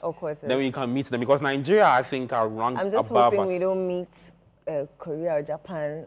Oh, it's likely we'll meet them. Yeah, we'll meet them. We can't run away from the top 20 countries. So Argentina, France, Spain, we'll meet one of these countries. Yeah. Okay. And if we say we are good, if you want to win the tournament, prove your mettle against them. You can't run away from the big boys. Yeah. You have to play. So look, that draw on December 5, that's what we're keeping tabs on. All right. Your general thoughts about the Swag Awards, briefly? Yeah.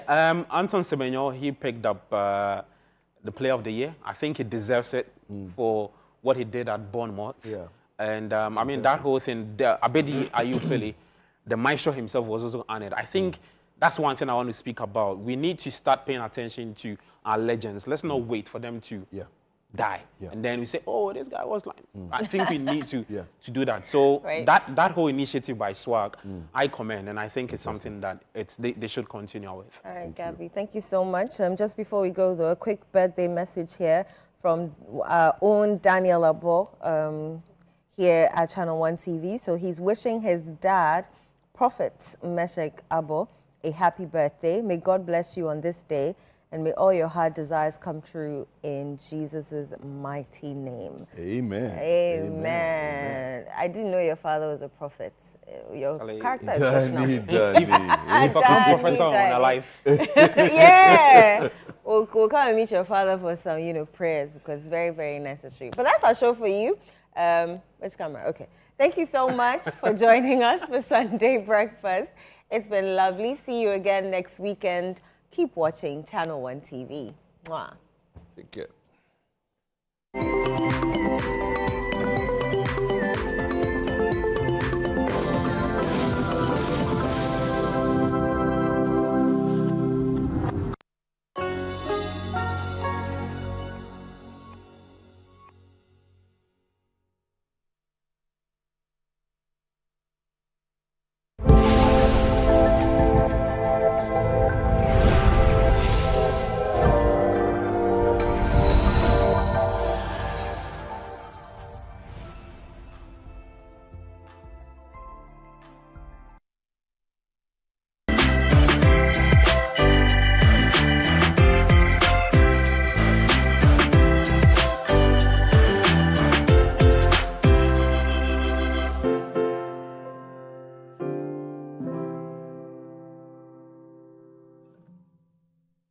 Welcome to Adoration on Channel 1 TV. This is the only show on TV that allows you to draw closer to God through worship and the Word. On Adoration, you can expect this one thing, that we're going to bring you stirring music that uplifts your faith, dynamic guest interviews with worship leaders from across the country, the globe even. So as we bring you worship today, just stay tuned, don't go anywhere. We'll be right back after the break, and I'll introduce to you who's leading us in worship today. My name is Edna Bright Davis. We'll be right back.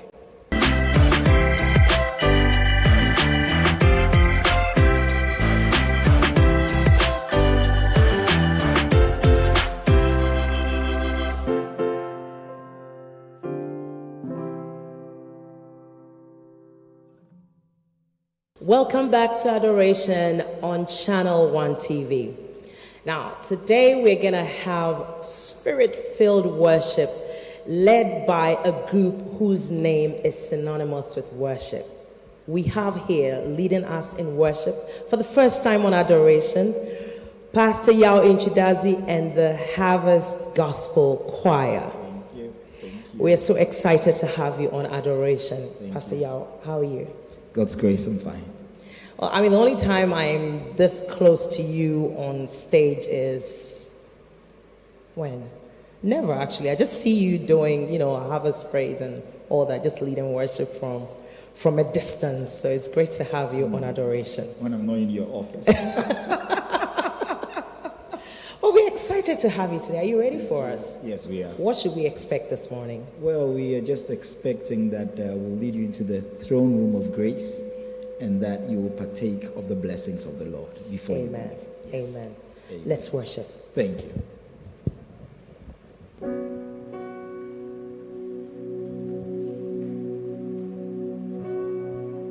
We want to praise the name of the Lord.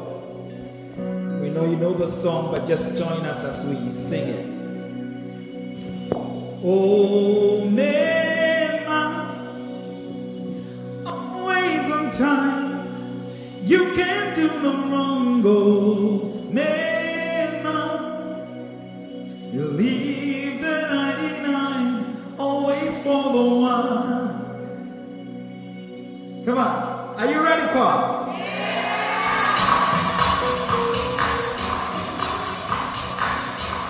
Come on, everybody in the house. Oh,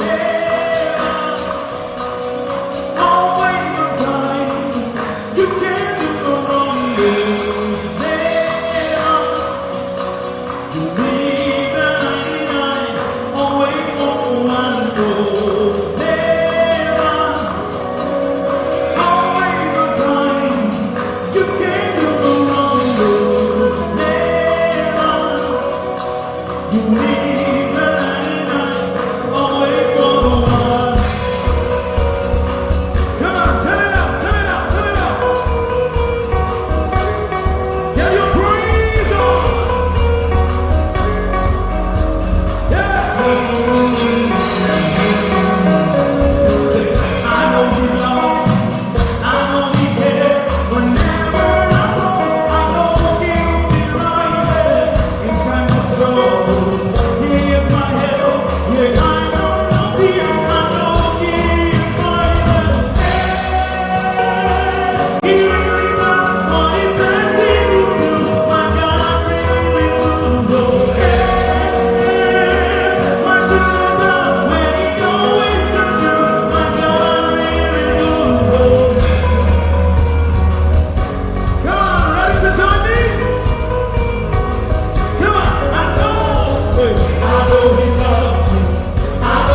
long as he said it, he's going to do it. As long as he said it.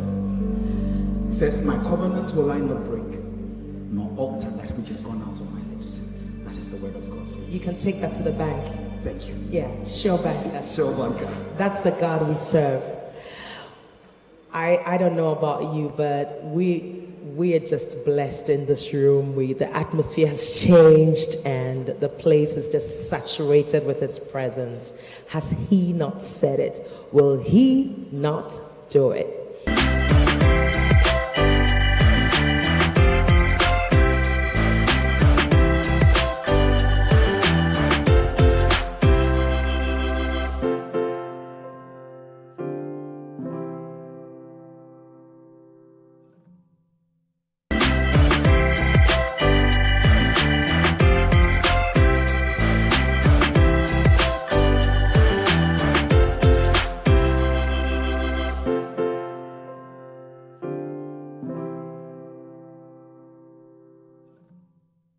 Pastor Yao, that was absolutely breathtaking. It was a breath of fresh air. Wow. And bless God. I'm a bit jealous though. I mean, where do you get all that energy from? I mean, the energy you exude on stage, you just transfer that to us, literally. I mean, yeah, it's contagious. And that's what it should be, I guess. Yes, but I actually put work in it. I do 7K every morning, 7K walk almost every morning. I do 1,000 skips. Stop it. So, yes. I mean, every day? Almost every day.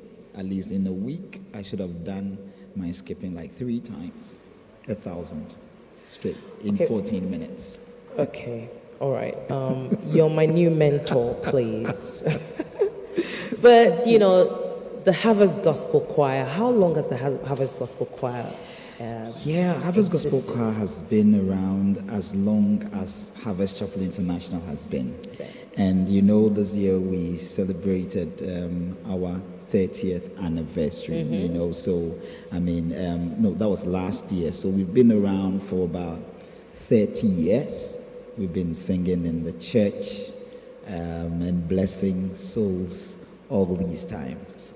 God has been good to us. Amen. Yes. Amen. Yes. I mean, I know you've been running Harvest Praise for quite a while now. Yes. 26 years running. 26 years. Wow. Non-stop. Every Good Friday. No Without fail. Without fail. Every Good Friday, we have Harvest Praise.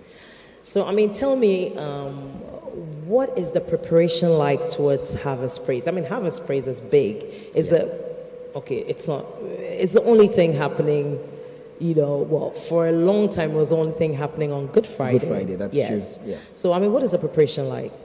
It's really a tall order. I mean, we put a lot into it because as we speak, we've started planning for Harvest Praise 2025. And it takes a lot of rehearsals, a lot of spiritual preparation, a lot of physical exercise as well to get ourselves in tune, you know, and get ready for the program. So yes, we put in a lot of all-night rehearsals, all-day rehearsals, yes. So. And I mean, so you put all this in. I mean, is everybody in the choir full-time or do they work? I mean, is this what they do, like full-time? Okay. No, so for us, I think based on our upbringing as Calvary Road, you know, coming from Calvary Road, we've always learned that God has given us our skills to bless humanity with it, you know. So in fact, every one of us is not full-time. We are all part-time. Can you repeat that? Every single member of Harvest Gospel Choir is not full-time. Unbelievable. Yes, we are all, how do I put it? You're all professionals, in different we are professionals. There are students in our midst, yes. But we are working and we are doing the work of God because that's our quota to be able to support the kingdom of God. Yes. Can I ask this? Is this deliberate? Do you make sure that people who join the choir are employed, or once they join, you make sure they get full-time employment or get into some employment of sort? So I wouldn't say that it's a deliberate thing, but like I said, I mean, like our upbringing as Calvary Road, you know, I mean, from a music ministry where we were in the secondary schools, I mean, and going around doing evangelistic ministry. So that has been our background, and we've grown with that. But hey, we do not begrudge anybody who wants to be a full-time person and be in the choir. Yeah. No, if you want to be a full-time person and be in the choir, God bless you. You are welcome. You're most welcome.